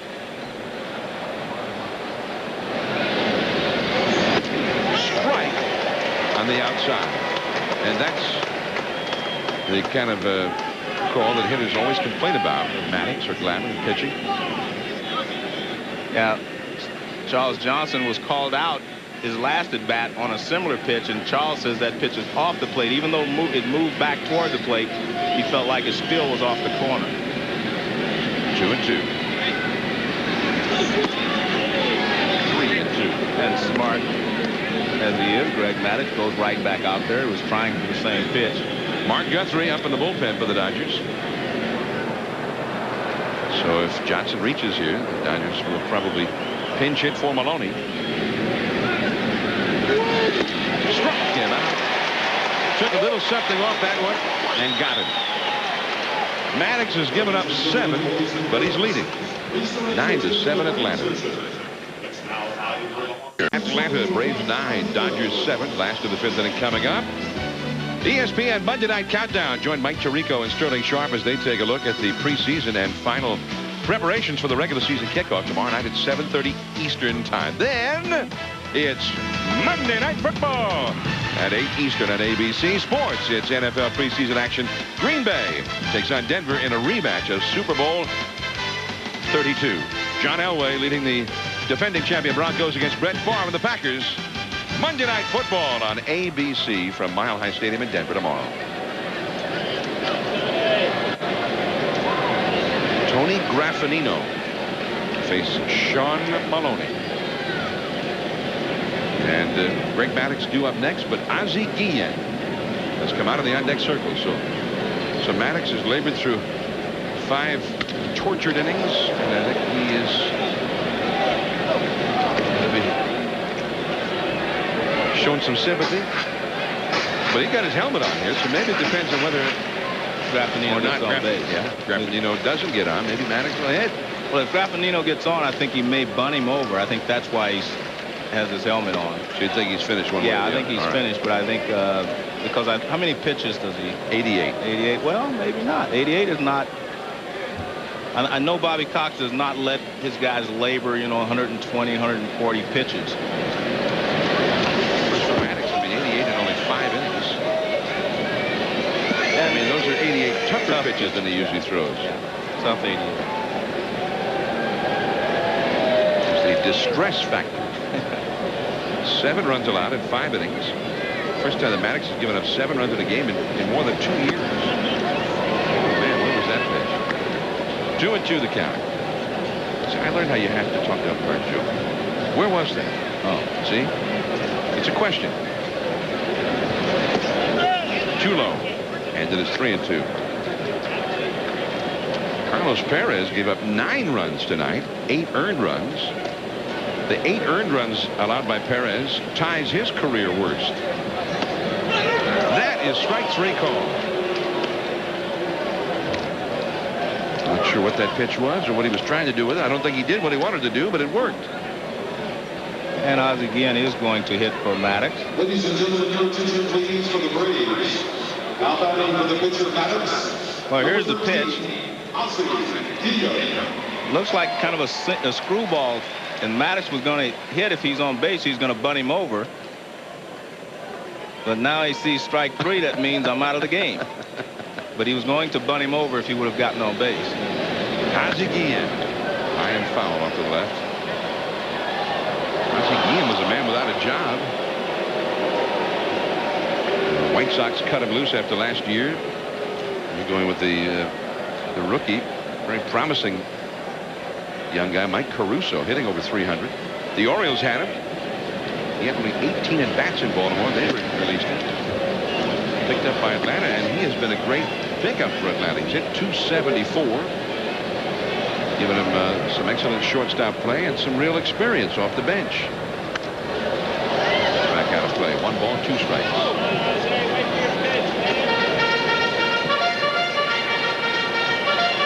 We saw Greg Maddux for 5 innings tonight. And for Maddux, that was a rough go.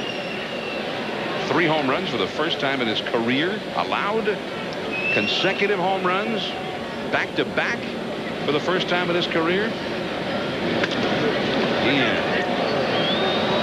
Bobby Bonilla, and that is out of the 2. Well, this game has a way of humbling even the best. I mean, you're going to have some bad days. I don't care how good a pitcher you are or how good a hitter you are. You will have some bad days.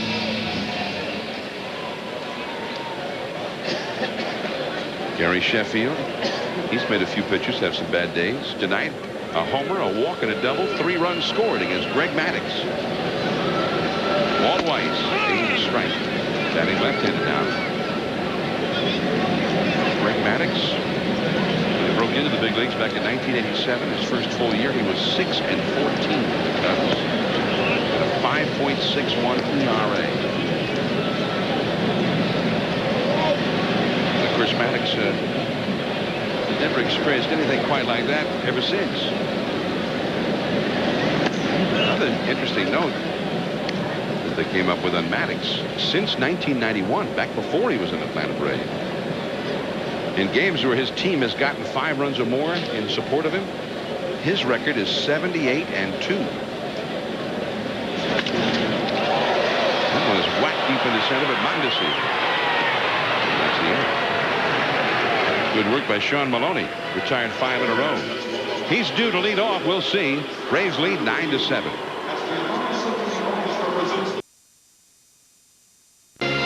ESPN Sunday Night Baseball is brought to you by Reebok. creating possibilities one athlete at a time.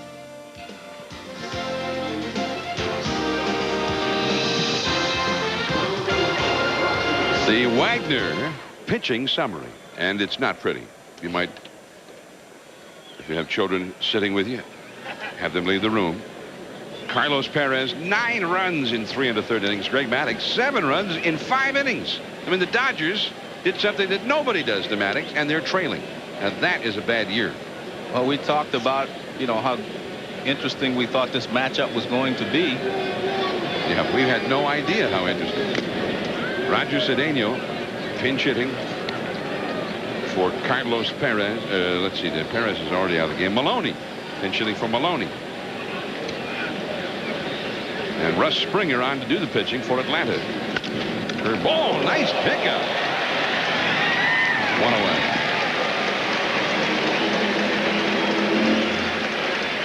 Well, good job by Springer. He's in good fielding position once he releases the ball.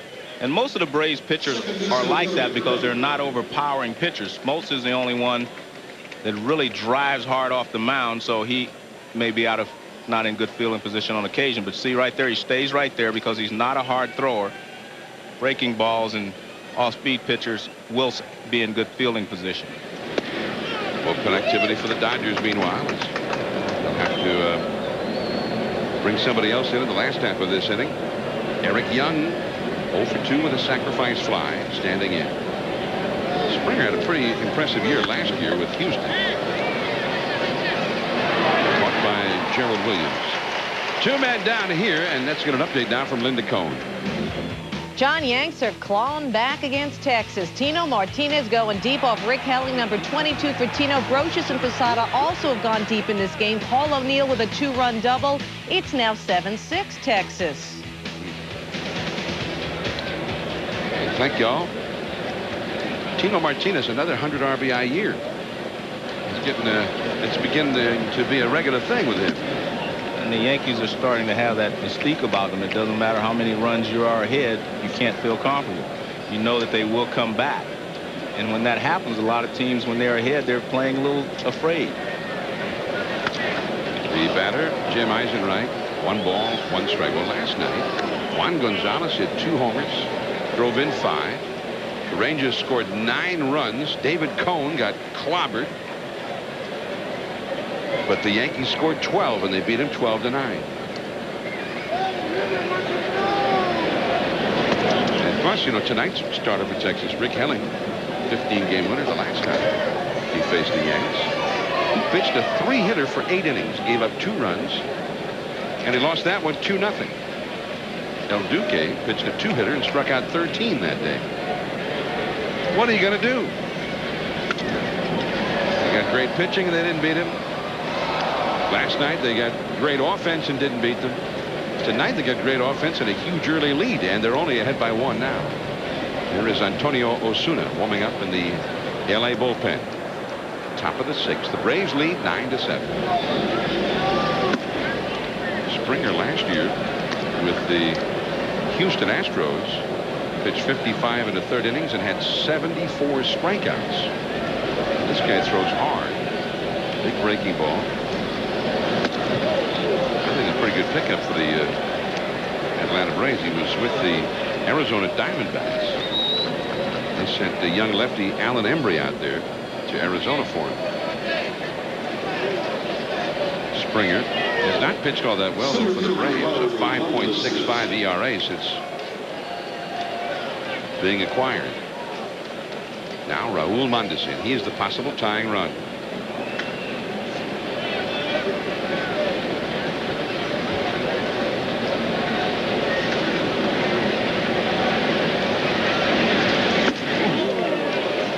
The high hard one. 0-1. Mondesi 2 for 3 in the game. 45,179 the paid attendance at Turner Field here in Atlanta tonight.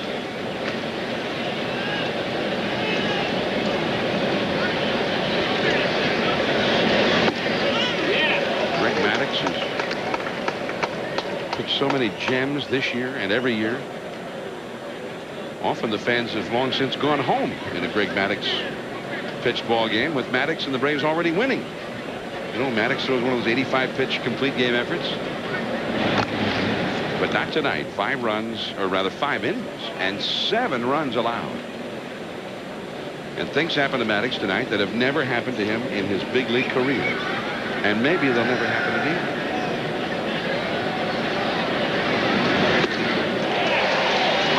Could not catch up with the high heat. It'll be Gerald Williams and Chipper Jones and Andres Galarraga. 9-7 Atlanta. Sunday night baseball from Atlanta. Next week we'll see the Braves in St. Louis. We pick up with a National Home Run Watch. McGuire hit number 53 today. So we'll see where Big Mac is next week. And 2 home runs today for Sosa. He's got 51. Well, I think it's down now, John, to just a matter of at-bats. I think if Mark McGuire can get over 100 official at-bats, where he gets to swing the bat, I think he will break the record. And Sammy Sosa's in the same situation. If they can get some at-bats, I think they've put themselves in position that both of them can hit 60-plus home runs. And don't be surprised if he doesn't do too much against the Braves next weekend, because the last time the Cardinals faced the Braves, McGuire was 0 for 11 with 7 strikeouts. The great Braves pitching staff shut him down. Well, that'll be great for him. Mac is swinging the bat much better now. And be good confrontations there. That's what you like to see. And as he said, he likes to hit against the best. So I'm sure he's looking forward to the Braves coming to St. Louis. He's played 130 games. As you see, Antonio Osuna now in from the Dodger bullpen a little earlier, I think, than Glenn Hoffman normally likes to use him. But it's tough times right now for the Dodger bullpen after having to throw 7 innings out of the bullpen yesterday. Cedeno stays in to play left field, and Osuna will hit in Eisenreich's number 2 spot in the order.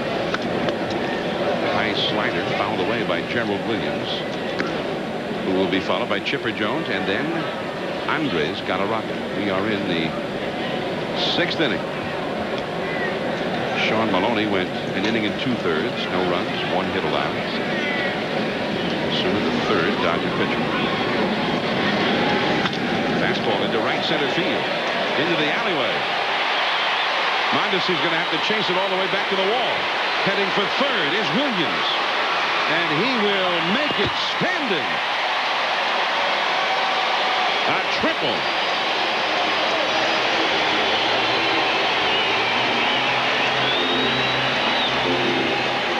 Well, Williams is late on this fastball. It's a high fastball. He actually inside out the ball, but he finds a gap in right center field. Watch, he'll be late on it. Right there, you can see he doesn't get the bat extended, but he finds a gap in right center field.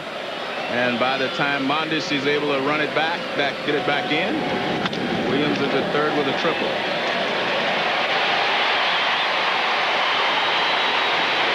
He can move.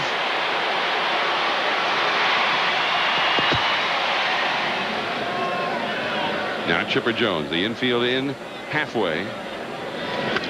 Jones now from his strong side. This is his power side. He has 28 homers in 360 at-bats as a left-handed hitter. So better than 1 every 13 at-bats. 1 home run for a better than every 13 at-bats for Chipper Jones as a lefty. He has singled, walked, and been safe in an error in this game. Changeup misses. 1 ball, 1 strike. Kind of interesting the way the Dodgers are pitching Jones. Last year with Charles Johnson and the Marlins, with the hard throwers, they pitched Chipper Jones inside. And today with the hard throwers, they're pitching him away. They don't want to throw him hard stuff. Well, that's a changeup. He threw him a fastball and 2 changeups. 2-1 to Chipper. Brent Hoffman, the manager. Charlie Huff, the pitching coach. 9-7 Atlanta. You see the Midland fielders in halfway.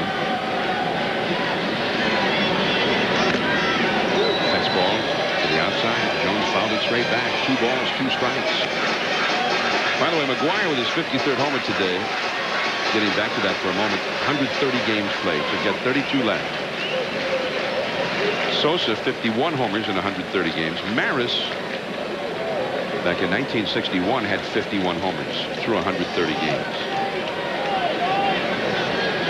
Sosa equals with Maris, and McGuire's ahead of him a little bit.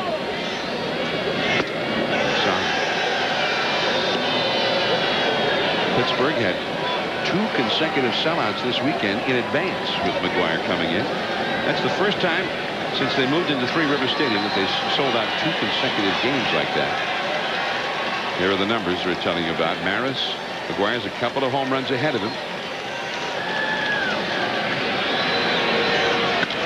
Right through the middle. Base hit. It is 10-7 Atlanta. Well, Chipper Jones has done this the entire season. I mean, he's just a good RBI man. He goes down and gets this pitch and lines it right back through the middle for a base hit. He's really been swinging the bat well tonight. Another changeup out away from him. Watch, it's a changeup away. Look at it. He goes out there and just hammers it back through the middle. He didn't try to pull it. That's just good hitting. Tommy Lasorda, he's had more fun than he's having tonight. Or that he had yesterday afternoon, or that he's had on many days since he became the GM. Dodgers are not doing well. They are 7-13 this month. Andres Galarraga. That's ball 1. Of course, Tommy had basically guaranteed the Dodgers with their new lineup and new talent that they were going to win the wild card race. Well, he thought he had a favorable schedule in his favor at that time.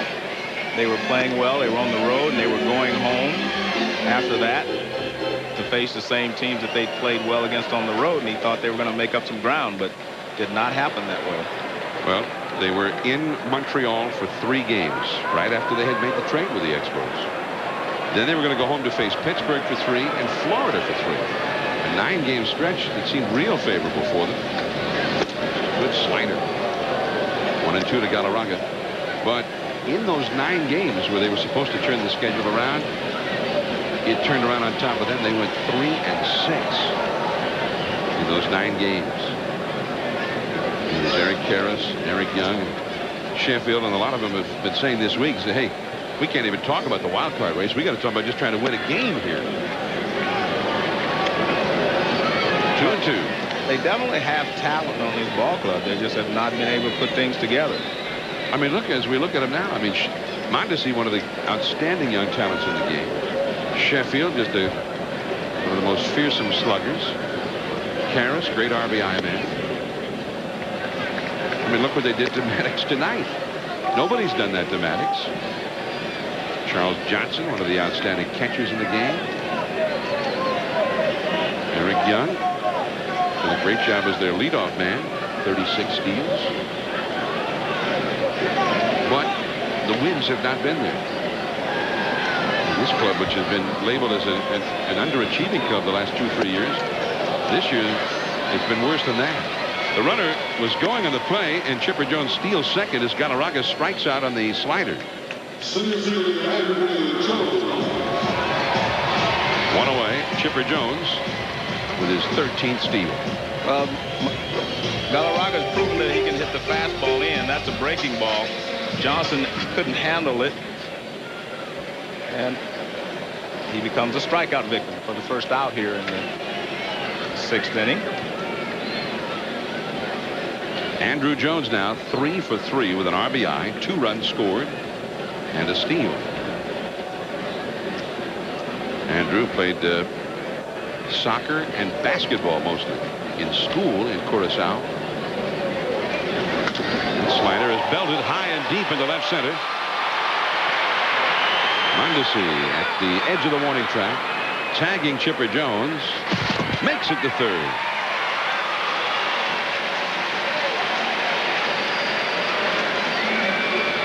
Andrew just got under that one a little bit. Well, it's a hanging breaking ball from Osuna. It hangs right in the middle of the plate. You see Charles Johnson was set up outside. That pitch came right in the middle of the plate. Good job by Chipper Jones as he goes back to tag up. Mondesi wasn't ready for it. Surprised Mondesi, and Jones gets over to third base easily. I think Mondesi thought that was the third out. Well, he didn't think he was going for sure. 2 down, Jones at third. Here's Eddie Perez. That's not supposed to happen to Mondesi with his great arm. 10-7 Atlanta. Eddie Perez, a 2-run first inning homer. Singled in the third, struck out in the fourth. Also made a great defensive play in the fifth inning to cost the Dodgers a run. Might have been one of the biggest plays of the game. Well, it was, because it could have opened the gates for the Dodgers to score some runs. Because Graffinino made the throw to the plate, which he probably should not have. He should have gone to first base for the second out of the inning. Eddie Perez from Maracaibo, Venezuela, which he says is the hottest place on earth. So when they play ball there, they play at 11 o'clock in the morning because it's so hot. And he said even then, the ground burns. That's how hot it is. 2-1 the count. Too high. 3-1. You can get an idea there. 94 miles an hour. Osuna's got a great arm. One of the things that we just kind of take for granted, John, is Charles Johnson's work behind the plate, because the slider in the dirt 2 pitches ago, I mean, he makes all those things, you know, look so easy that you're not worried about him bouncing a pitch in this situation. It's a good fastball. Perez just got a piece of it. 3-2 the count. A lot of pitchers are afraid to throw that slider down low with a runner at third base for fear that they may bounce it and it gets away from the catcher. But I've noticed that everyone who pitches to Charles Johnson, they do not have that fear. They just try to make their best pitch, and he usually keeps it in front of him. 3-2. Wow. Foul ball. That's one of those fastballs that chases you. Fastball started out over the plate, just ran in. Watch. Starts out over the plate, and it just chases him and just runs in on him, and he doesn't know where it is. He's just glad that it was a foul ball. Still 3-2.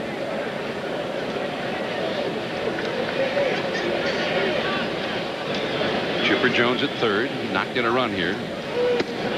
Outside. So Perez is on base for the 3rd time in the game. And now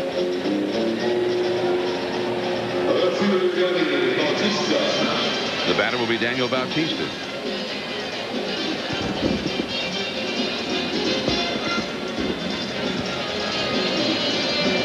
Bautista is 0 for 3 in this game. That's a bad night when your club scored 10 runs by the 6th inning and you're 0 for 3. And your club has 12 base hits. Bautista earlier this week in a big 2-run double on behalf of Maddux against the Giants when they were here. Maddux was not as sharp as you ordinarily see him when he faced the Giants last Tuesday, but the Braves kind of made up for it. They went out and got 8 runs for him. Tonight he had one of his worst starts ever, and the Braves have 10 runs on the board for him, and they owe him. I think they should get 13 or 14 tonight, Joe. All he's done for them. I mean, how many times has he won 1-0, 2-1, giving them wins when they have not done anything? So they owe him one of these. Charlie Huff had to talk to Osuna with a 2-ball no-strike count to Daniel Bautista. Now, as they talk here, Joe, I just wanted to mention this. This copyrighted telecast is presented by authority of the Office of the Commissioner of Baseball and may not be reproduced or retransmitted in any form. The accounts and descriptions of this game may not be disseminated without express written consent. Any thoughts that you have, Joe, now? Okay, well, since you had a moment there, I wanted to say Eddie Popowski, the longtime Boston coach, he had a birthday this week, and his family wanted me to wish him a happy birthday. Come on, Danny! Eddie Popowski. Yeah, seems like he's been around forever in the Boston Red Sox organization. He's the 3rd base coach in that 67 season. That's a base hit down the right field line. Chipper Jones has scored. Eddie Perez to 3rd and holding. It's a stand-up double for Bautista, and he has now joined the hit parade. It is 11-7 Atlanta. And it doesn't matter who Hoffman brings in there tonight. They're all getting roughed up.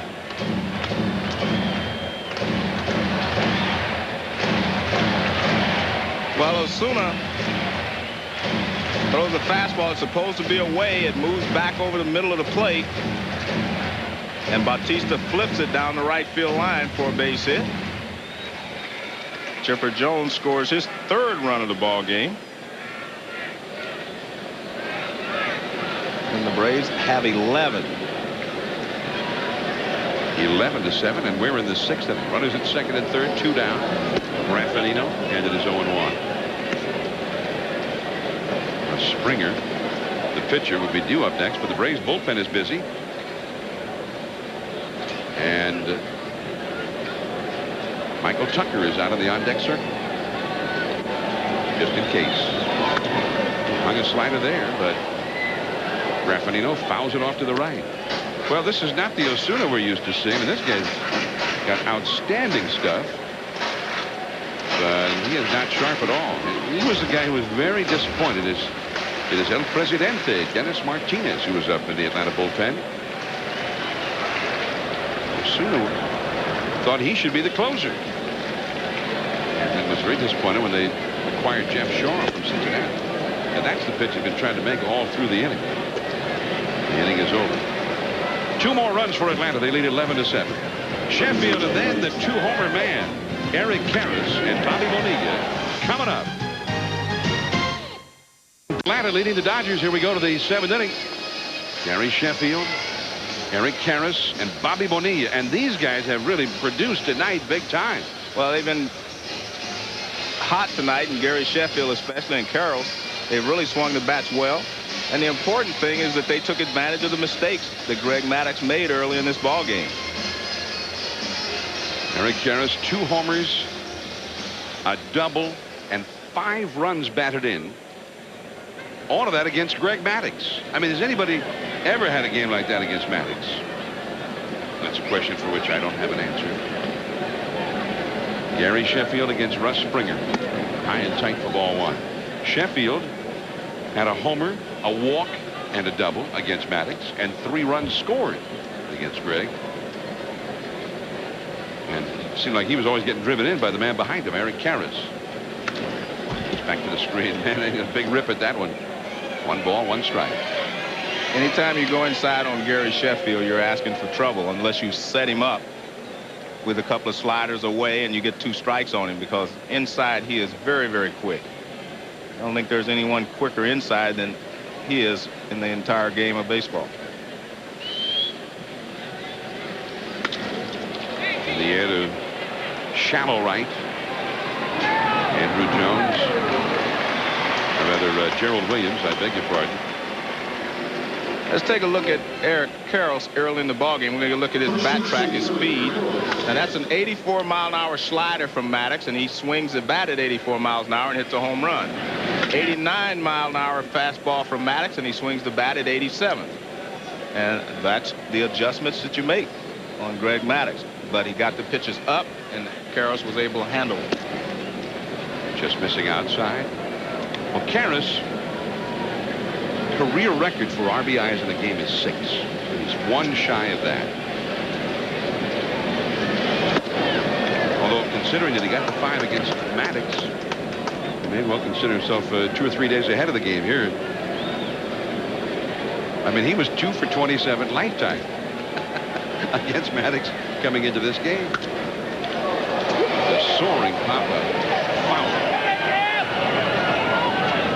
And it hits the top of the dugout. Yeah, see, but as you were Eric Karras, you say, well, I was 2 for my last 7 against Maddux going into the game, so now I know I can hit him. Because he had gone over 20 his first 20 at-bats against Maddux. So he said, now I've got him. I've got him figured out now. And he had a good night, but it wasn't the Greg Maddux that we know he faced tonight. I mean, he wasn't looking at it that way. I talked to him before the game. All he said he had that big spring training against him, and he's sure Maddux was setting him up ever since, because he let him hit him in that spring. He says, I've only had a couple of hits against him ever since.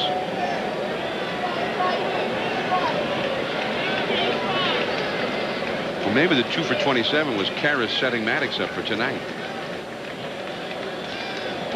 He struggled against her for the last 5 years and then picked his spot on Sunday Night Baseball to erupt. Javi Lopez.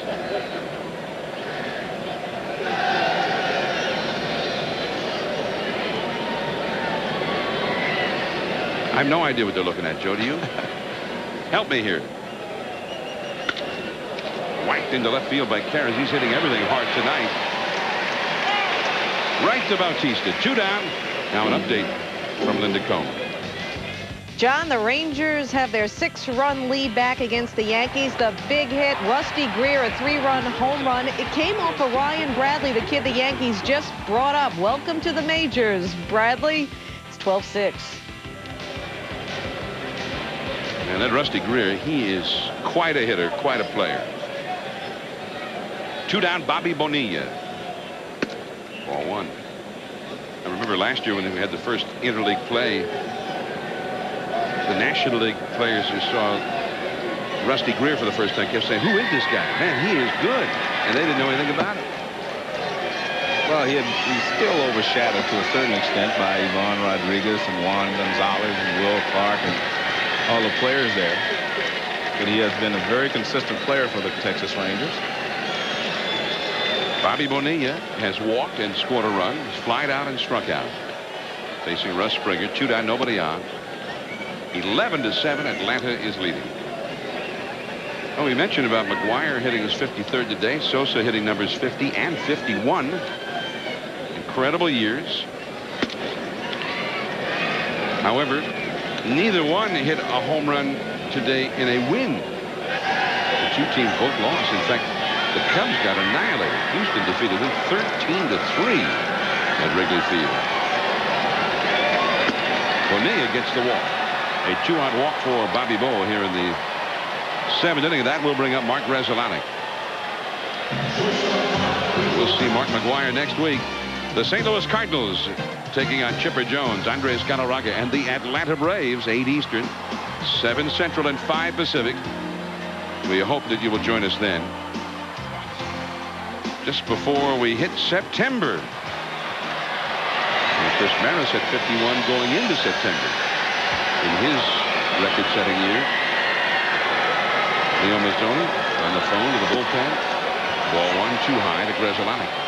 John, I might mention, one of the things that kind of disturbs me is this talk about McGuire, the supplements that he's supposedly taking. The problem I have is this illegal substance that's sold over the counter. End of the conversation. I mean, aspirin help you feel better as well, and it's sold over the counter. If it's a legal substance, why is there a question about what he's doing? I don't understand that. But I guess we're looking for all angles. In this day and age, we look for every angle we can find. Mark McGuire starting to get a taste of what Roger Maris went through back in 1961. And I think somebody in New York put it best this week. Now that he hit 50, he hadn't seen anything yet in terms of the kind of exposure and the kind of interest generated in fans and the media in all things McGuire. Not just McGuire the player, but everything about McGuire. That's a curveball of beauty. Strike 3 call. 11-7 Atlanta. We go to the last of the 7. A good deal on a great tire.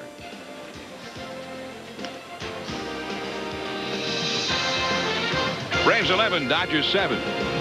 As we go to the last of the 7th inning, there was another big home run hit today in baseball, and neither McGuire nor Sosa was involved. Here's Linda Cohn. Thanks, John. Yeah, McGuire is 53, Sosa 51, but Barry Bonds, he's got 400, baby. 400 home runs, 400 stolen bases. The first player in Major League history to accomplish that feat. It came in a 10-5 win over Florida. Well, congratulations to Barry Bonds. And John, that's quite an accomplishment for a guy to have power and speed. I mean, that's the name of the game. I mean, and very few people have ever had that combination. And I mean, that's just fantastic. Well, he hit his 300th homer against the Florida Marlins just a couple of years ago in San Francisco, and became only the 4th man to be 300-300.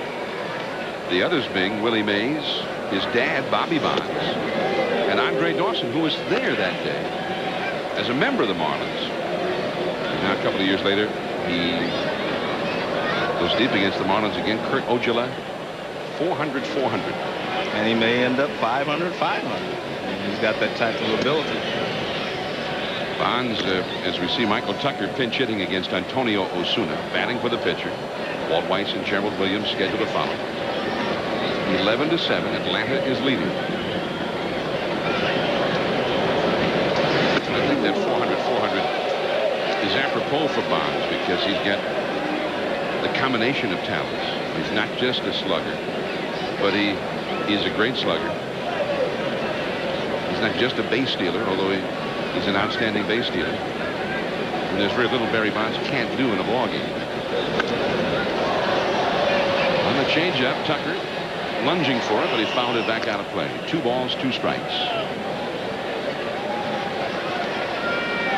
It's quite a day in baseball. I mean, McGuire and Sosa, big days.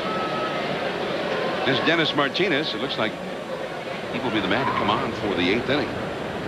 He was honored in pregame ceremonies.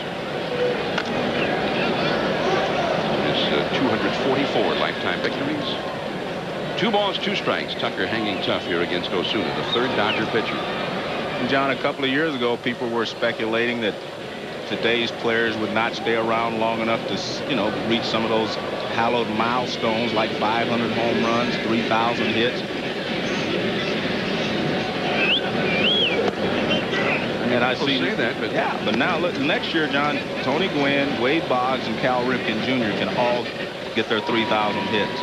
And never has that happened before where 3 players got 3,000 in the same year. So I disagree. I think the players today are going to stick around and set records and equal records and hit 500 home runs, get 3,000 hits.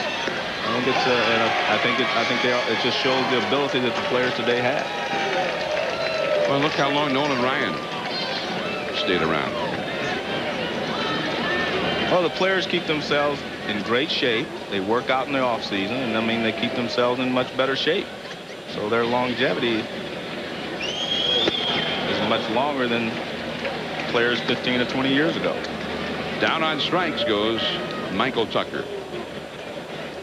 Dennis Martinez, 43 years of age, 244 wins, 1 more than Juan Marichal picked up in his illustrious career.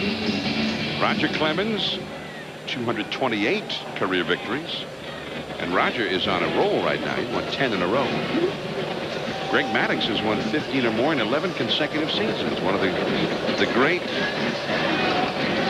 records of continual success in baseball history. Walt Weiss takes a strike. Andres Galarraga, we were looking at him in the dugout a little while ago. He's having one of his best years ever. He's 37 years old. So maybe it wasn't Coors Field, right? Attribute all those home runs and RBI. It's the launching pad. Yeah, well, the big cat, he's one of those guys who he sort of had 2 careers. He started out great with Montreal. He had a lull. Yeah. Yeah. And then it was kind of Don Baylor seemed to meld with him as an instructor in St. Louis. And when Baylor became the manager of the expansion Rockies, he recommended that they sign the free agent Galarraga. And he followed his guru. And Baylor, I think, was very upset and maybe even hurt that Galarraga left the Rockies after last year. He had a chance to be forever remembered as the greatest of all the Rockies. And he felt also, I think, hurt that he'd had a hand in helping Galarraga turn his career around, and that didn't seem to be worth anything. Yes, he was worth a lot. Yeah. To Galarraga. Huh? Yeah. $24 million. That's a ball. 3-2 the count. But, hey, Joe, there's no crying in baseball. No. Yeah. Go ahead. That's our core audience right there. Okay. This guy watches Sunday Night Baseball every Sunday.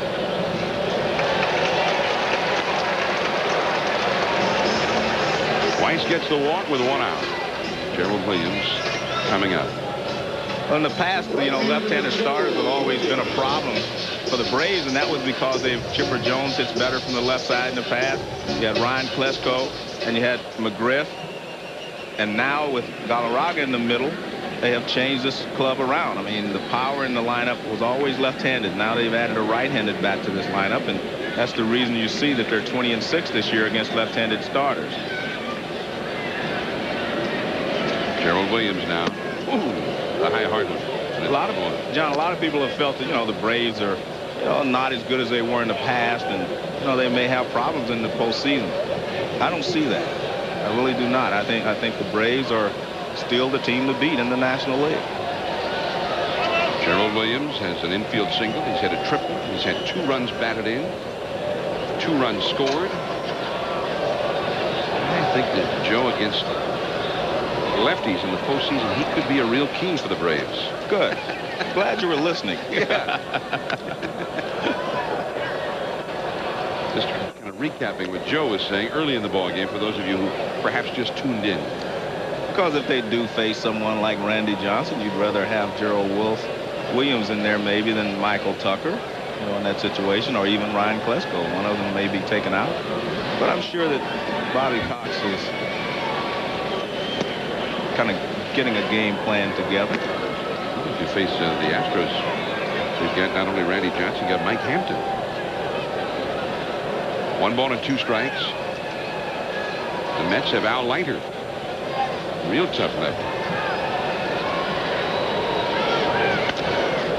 That is foul on the third base side. 1 ball and 2 strikes.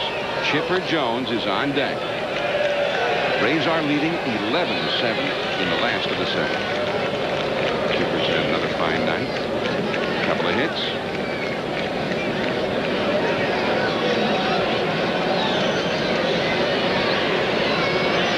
The Braves, I mean, they got more pitching than they know what to do with. They waived a guy out of the minor leagues, Paul Bird. Philadelphia picked him up, and he's had 2 complete game victories in a row for the Phillies. Bonilla ended up not making a play anywhere. Instead of just going to first, he wanted to go to second, and it was too late there. Well, again, it's because he hasn't played there very often lately. Let's take a look at Chipper Jones and his at-bats today. Let's look at him left-handed. We know how sweet a swing he has from the left side and the power he has. That's an 89-mile-an-hour swing, but he hits for a lot of power from the left side. And here's his right-handed swing today, and I think it's because this pitch is low. He really attacks the ball right there, and he ends up with 90 miles an hour, which is quicker. Wow. Yeah, which surprises you because he doesn't hit for nearly as much power from the right side. A shot in the first inning right down the left field line. I mean, he really hit it hard. Jim Eisenreich with a great play kept him from going for a double. I think Chipper himself would be surprised to hear that. Yeah. Well, when I talked to him today, as you did, he said he was a natural right-handed hitter, and he should be better from that side. High in the air off the left field line, but that will drop back into the customers down there. 0-2 the count. But he just does not get enough at bats, from the right-handed side to the right side to be effective as he is from the left side. He said now he feels like left-handed is his natural side now. He said batting right-handed, he just has to struggle and work so hard for whatever he gets. Just seems to come so much more easily from the left. That was a close pitch. 1 ball and 2 strikes to count. We're in the last of the 7th, 1 out. Antonio Osuna, the 3rd Dodger pitcher, he's been laboring. He gave up 2 runs in the 6th, his first inning. Andres Galarraga is on deck. He's hit his 40th home run tonight. And the changeup misses. 2 balls, 2 strikes. Osuna has thrown 51 pitches, Joe, in an inning and a third. Now that, he doesn't throw that many pitches in a game. El Cañón. But he is struggling tonight. That is the Cañón fastball for a strike 3 call. 2 down, and Galarraga coming up. Well, they come back inside after going out over the plate a lot. You see that ball does move back over the inside part of the plate. Good pitch there from Osuna. Andres Galarraga, in his first year with his new team, has hit 40 home runs. Did you know that that has happened only 4 other times in Major League history? I'll act like I don't, but I read the same stat. I wasn't asking you. Oh, okay. I'm asking our audience, fans out there. Right. Yeah. And 3 of those 5 times now, he's the 5th guy to do it. Right.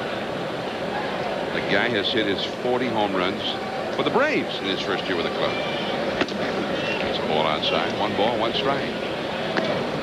Davey Johnson came to Atlanta in 1973 and hit 43 home runs. He's a second baseman. Right. That was the year they had 3 guys hit over 40. Aaron and Darrell Evans also hit 40. Jeff Burrows in 77 hit 41 his first year with Atlanta. Chasing that slider.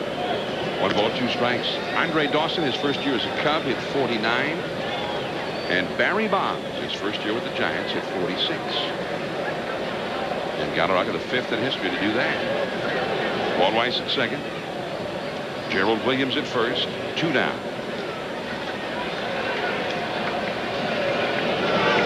Slider off the outside. A moment ago, we had a shot of Darren Dreifort looking on. Hit Galarraga yesterday, precipitating the brawl. Galarraga was ejected after charging the mound. So in his first at bat afterward, that was tonight. And he launched a 2-run homer. John Miller and Joe Morgan from Atlanta. The Braves 11, the Dodgers 7. A wild free-for-all here in a Greg Maddux started game. Now Dennis Martinez comes on to pitch for the Braves. The veteran right-hander, the 3rd Atlanta pitcher of the game. And we've got a little extra time here, so let's go to Linda Cohn. Thank you, John. The home run chase heating up big time. We'll begin with slamming Sammy Sosa, hitting number 50 and 51. He told himself to slow down and be patient, and he hit 2 out in a loss to the Astros. Meanwhile, Mark McGwire, number 53, this coming off Ricardo Rincon of the Pirates, is 6th homer in 5 days. He's 8 short of tying Maris, but he's taking tomorrow off against the Pirates. And that certainly is nothing new, although McGwire has taken fewer days off this year than in any year for many, many years. To see all of those highlights, McGwire and Sosa chasing the elusive home run record. Barry Bonds, the 400 man. All the big highlights in baseball today, and a conversation with David Cohn, the Denver Broncos training camp report. Sports Center with Kenny Mayne and Dan Patrick following the ball game. Charles Johnson comes up now against Dennis Martinez.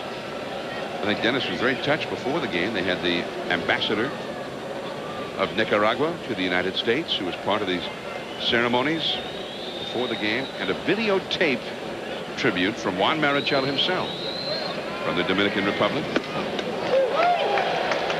And Joe, I think you know, a good question is, well, why make a fuss about a guy who's from Nicaragua? I mean, he's a big leaguer just like all the other big leaguers. Right. But on the other hand, I guess it certainly is a big deal in Nicaragua, where Dennis Martinez has become a national hero. And they certainly make a big deal of it down there.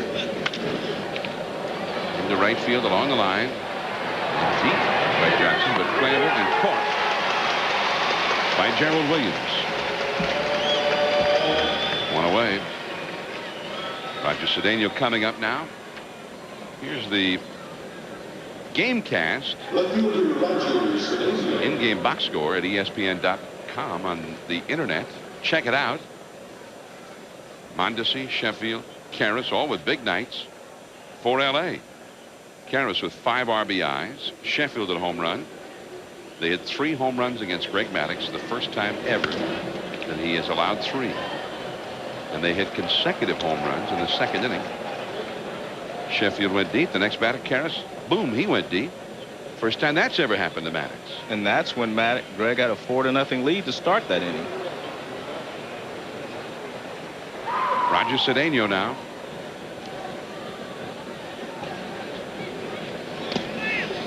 Well, Maddux, just when hitters in San Diego and Houston, maybe Chicago, or the Mets or some, you know, teams that might face him in the postseason might be taking heart, but well, look at that. He is human after all. I have a feeling, though, Joe, the next time out, those same pitchers look so fat, they'll be dipping and darting again, and they'll be swinging at balls that aren't there. Well, I think this is obviously an aberration of the season for him. Just a one-game aberration. He'll be all right.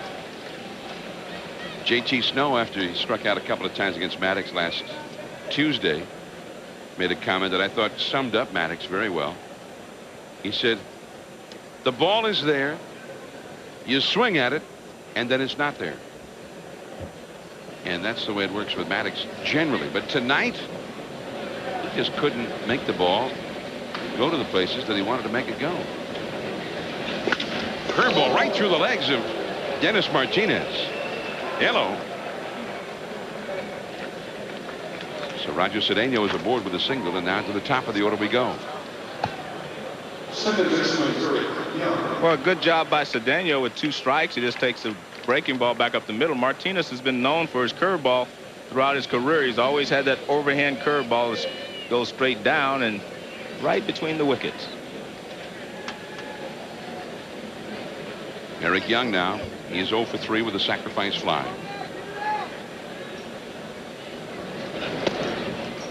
And that's ball 1.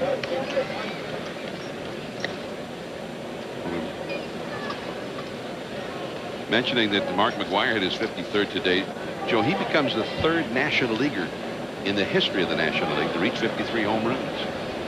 The only others, Hack Wilson with the Cubs in 1930 had 56, and Ralph Kiner hit 54 in 1949. Cy Young candidates this year in the National League. And of course, the Braves have a couple. San Diego's got a couple of starters, and Trevor Hoffman. Throw to first, back to the bag is Cedeno. Who are you favoring in that race right now? You're talking to the audience again? No.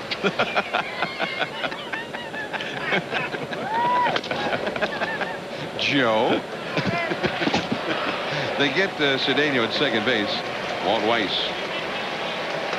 Throw over there. Oh, the Cedeno man went into a slide, and it seemed like he almost stopped before he got to second there.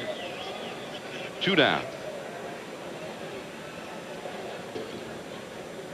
You know, you were often one of those home run referees, weren't you? Yes, I was. You started daydreaming about some of the biggest ones you ever hit. Not me. I was thinking about, hey, I watched McGwire and Sosa and these guys hit all these home runs, and they're just a thing of beauty. We had a triple in this ball game, and I was really trying, you know, a lot of people say the triple is the most exciting play in the game, and then I was trying to compare that. I was watching Gerald Williams run for a triple, and then I saw McGwire hit a home run. Yeah. I think the home run was more exciting, John, personally. Yeah. Well, sometimes, I mean, not all home runs are equal. Right. Yeah, that's the point. I mean, as Shakespeare, you know, to sort of paraphrase, it's not what it is, but what it seems to be. Ooh. Right? Yes, yes. You agree with the Bard on that one? Shallow left. And it's dropped! Safely into third is Eric Young. Bautista dropped that.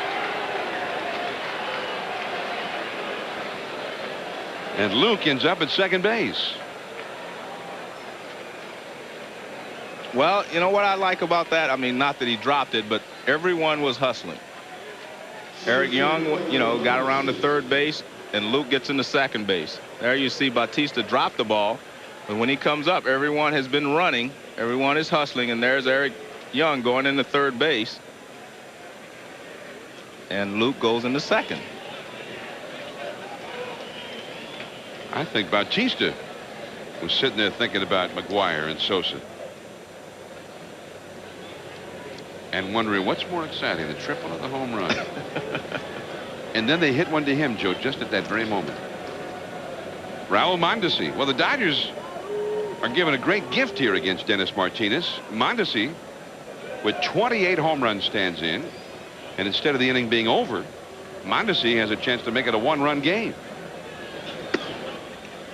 That's a ball, and that's pretty good velocity there, 89 miles an hour for a grandfather.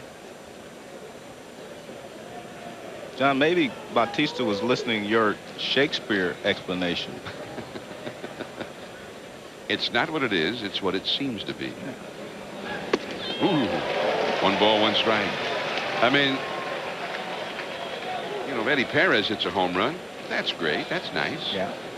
Mark McGwire goes deep, that's one to remember. I'll give you 10 grand for it if you catch it in the bleachers, right? 1 ball, 1 strike to count to Mondesi. I'd like to send out a challenge right now to whoever catches McGwire's historic home run. I mean, I think number 60 will be historic. Yes. You equal the Babe, that's history. Yes. 61, obviously, that will be historic. Yes. 62. Yes. Never been done. 63. So, well, don't get ahead of me. Oh, okay. And everybody's talking about, you know, how they're going to catch that ball, that historic home run, and get rich on it, right? Oh, there's a Sammy Sosa fan. The Cubs lost. Sosa hit 2. She's calling it a night. And that is caught at second base by Tony Graffinino. And Daniel Bautista was never so happy to see a ball go right at somebody as he was there. Last of the 8th coming up. Sunday Night Baseball from Atlanta. It's Greg Maddux's game to win. Scott Radinsky in from the L.A. bullpen now. Veteran left-hander. He's the 4th Dodger pitcher of the game. Maddux had one of his worst games tonight. 5 innings, 7 runs allowed. But Carlos Perez was even worse. Worse still. Even poorer. He was worser. Wait a minute. The guy is quoting Shakespeare a minute ago, and now you're coming back. Andrew Jones stands in, and Andrew swings and doesn't get it. It's 0-1. Andrew has 3 hits, all singles, and he's flied out deep to left center field. Scored 2, driven home 1. 11-7. Atlanta is leading. This is Maddux's game to win, even though he went only 5 innings. And that's a ball. But here's my challenge, Joe. Okay. The person who catches each of those historic home runs, right, from McGwire or Sosa, whoever hits it. Like ball is deep down the left field line. That ball is gone. Number 21 for Andrew Jones. 12-7 Atlanta.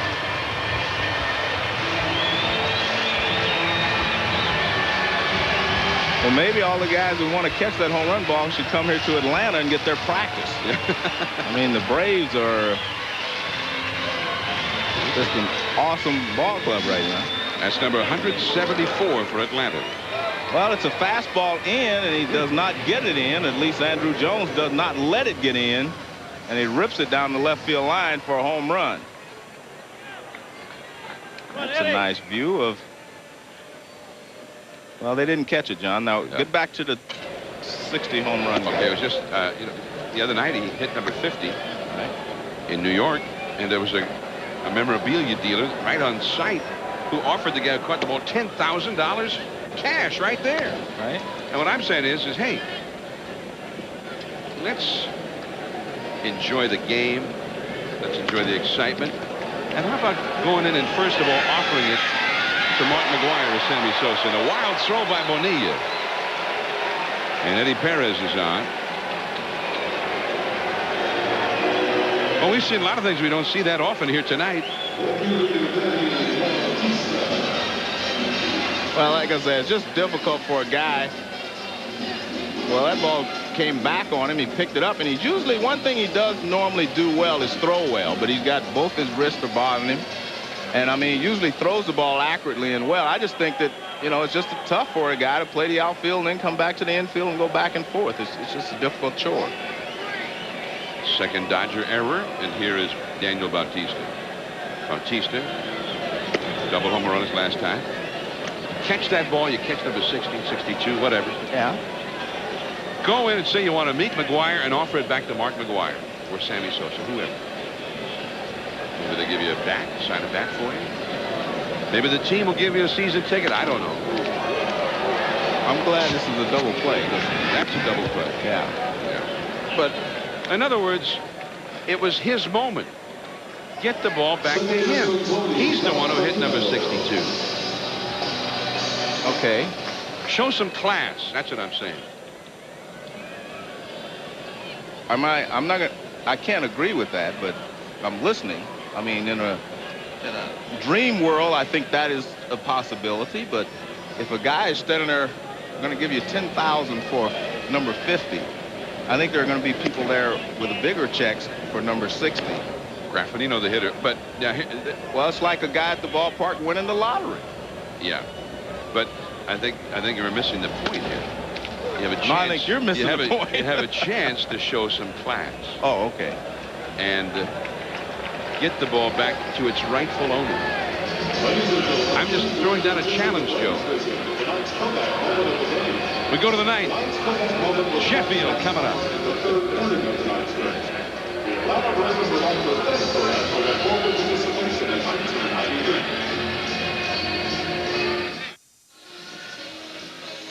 Typical Braves game. Not. Braves 12, Dodgers 7 as we go to the ninth inning. Still Greg Maddux's game to win here. The 8 best Little League teams in the world have invaded Williamsport, Pennsylvania to crown a champion. 4 teams from the U.S. and 1 each from Canada, Europe, the Far East, and Latin America are battling for the title. The action continues tomorrow with 2 games on ESPN 2 at 2 p.m. Jenison, Michigan versus Greenville, North Carolina. And at 8 tomorrow night, Eastern Time, Cypress, California versus Toms River, New Jersey. The Little League World Series on the Deuce. Check it out. And there's one of the former Nasty Boys, Norm Charlton, just trying to get his career going again. The Orioles finally gave up on him. The last couple of years, Charlton has not been able to get hitters out consistently. John, now let me give you the real way to show some class with that guy that catches the ball. Yeah. If you really want to show some class, you catch the ball and you donate it to the Hall of Fame. Well, that's what McGuire would do with it, right? I don't know. I'm just saying give it to the Hall of Fame where it can be on display and everyone gets a chance to see it. Okay. So if they give it back to McGuire, in your estimation, they're an idiot. No. Give it to the Hall of Fame. Now that's class. I didn't say it was an idiot. But I mean, if, you know, McGuire will put it on his trophy case, and I mean, you know, that's the Hall his prerogative. Hall of Fame wouldn't offer him a few bucks for it? His prerogative is, you know, but the Hall of Fame, you can put it on display. Gary Sheffield, the hitter. He's had a home run tonight. Well, I agree. It should go to the Hall of Fame. Yeah, put it on display at the Hall of Fame so millions of people that go through the Hall of Fame can get a chance to see the ball. Well, Charlton, and that's a foul. I'm sure McGuire will keep the bat. And the bat is actually more important than the ball. Now, here's a question I heard today, and it was an interesting question. Wrigley Field, if a guy from the other team hits a home run to the bleachers, they always throw it back into the field. If it was McGuire's 62nd, would that diehard bleacher bum at Wrigley Field, does he throw it back? I doubt it. There are exceptions now. Oh, I haven't heard of any. Yeah, well, this would be one, I think. They were bringing balls to Wrigley Field. In fact, they had it so that if they did hit one there, they'd throw about a dozen on the field, you know, back. Well, see, I got the idea for this whole thing is Sheffield gets a walk. And Eric Karras, with a chance here for his all-time personal best, he already has 5 RBIs in a game. He's never had more than 6. So if he launches one here, that will be a career record for him. Sports Center follows the game. McGuire and Sosa, they both went deep. Sosa more than once today. Conversation with David Cohn of the Yankees. He got 18 wins. Broncos training camp report. Sports Center, stay tuned. Just so Sammy Sosa won't be offended, I assume that you feel the same way if Sammy breaks that record. Absolutely. Too, right? No matter who breaks it. Yeah, well, you were talking about McGuire, so I thought we'd better get Sammy in there. He's leading. Yeah, well, I'm trying to simplify my comments. Okay. Didn't want to get too wordy, right? I understand. Now, I heard a quote from a fan. in the bleachers at Wrigley Field. Okay. And McGuire had just been there last week. And he, in fact, maybe he's the guy who did catch. I think it was the guy who caught a McGuire home run when he was there. And he kept the ball. You see Kerry Lightenberg up in the bullpen for Atlanta. And he was offered money for it. Ball into right center field, but playable. Darryl Williams, and that's out number 1. But here's what the guy said. He wanted to give it back to McGuire, and I guess he got an autographed bat and whatever, and met McGuire, maybe an autographed ball, or, you know, got a few nice things, got to spend some time with McGuire. And he said, hey, $10,000, that's nice. But catching a ball like that and being able to present it to Big Mac, that's a once-in-a-lifetime opportunity for a baseball fan. And it says, I didn't want to lose that opportunity. Well, that's a true baseball fan thinking that way. And I mean, look, I hope you are correct. I just do not believe that you are. Well, I hope that if you're in the bleachers and he hits one out there and you catch it, I'll give it to the Hall of Fame. That you give it to the Hall of Fame. Right. In fact, maybe that's what I should do. Start following him around on Sundays. And sit out there in the bleachers.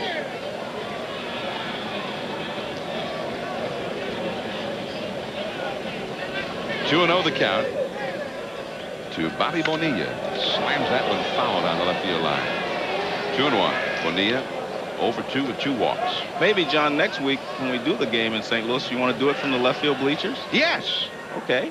Maybe we Are you kidding? Yeah, we'll do it from the bleachers. I got kids field. heading for college.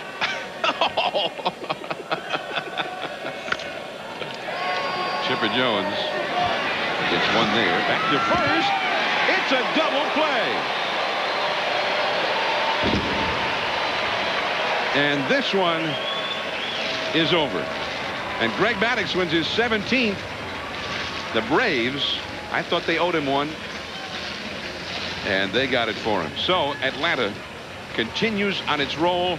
And for the Dodgers, they score 7 against Maddux in 5 innings. Not nearly enough. So it goes for the 1998 Los Angeles Dodgers. Carlos Perez annihilated early on. Greg Maddux wins one despite 2 big flies from Eric Karras. Sports Center coming up next. John Miller and Joe Morgan. Good night from Atlanta.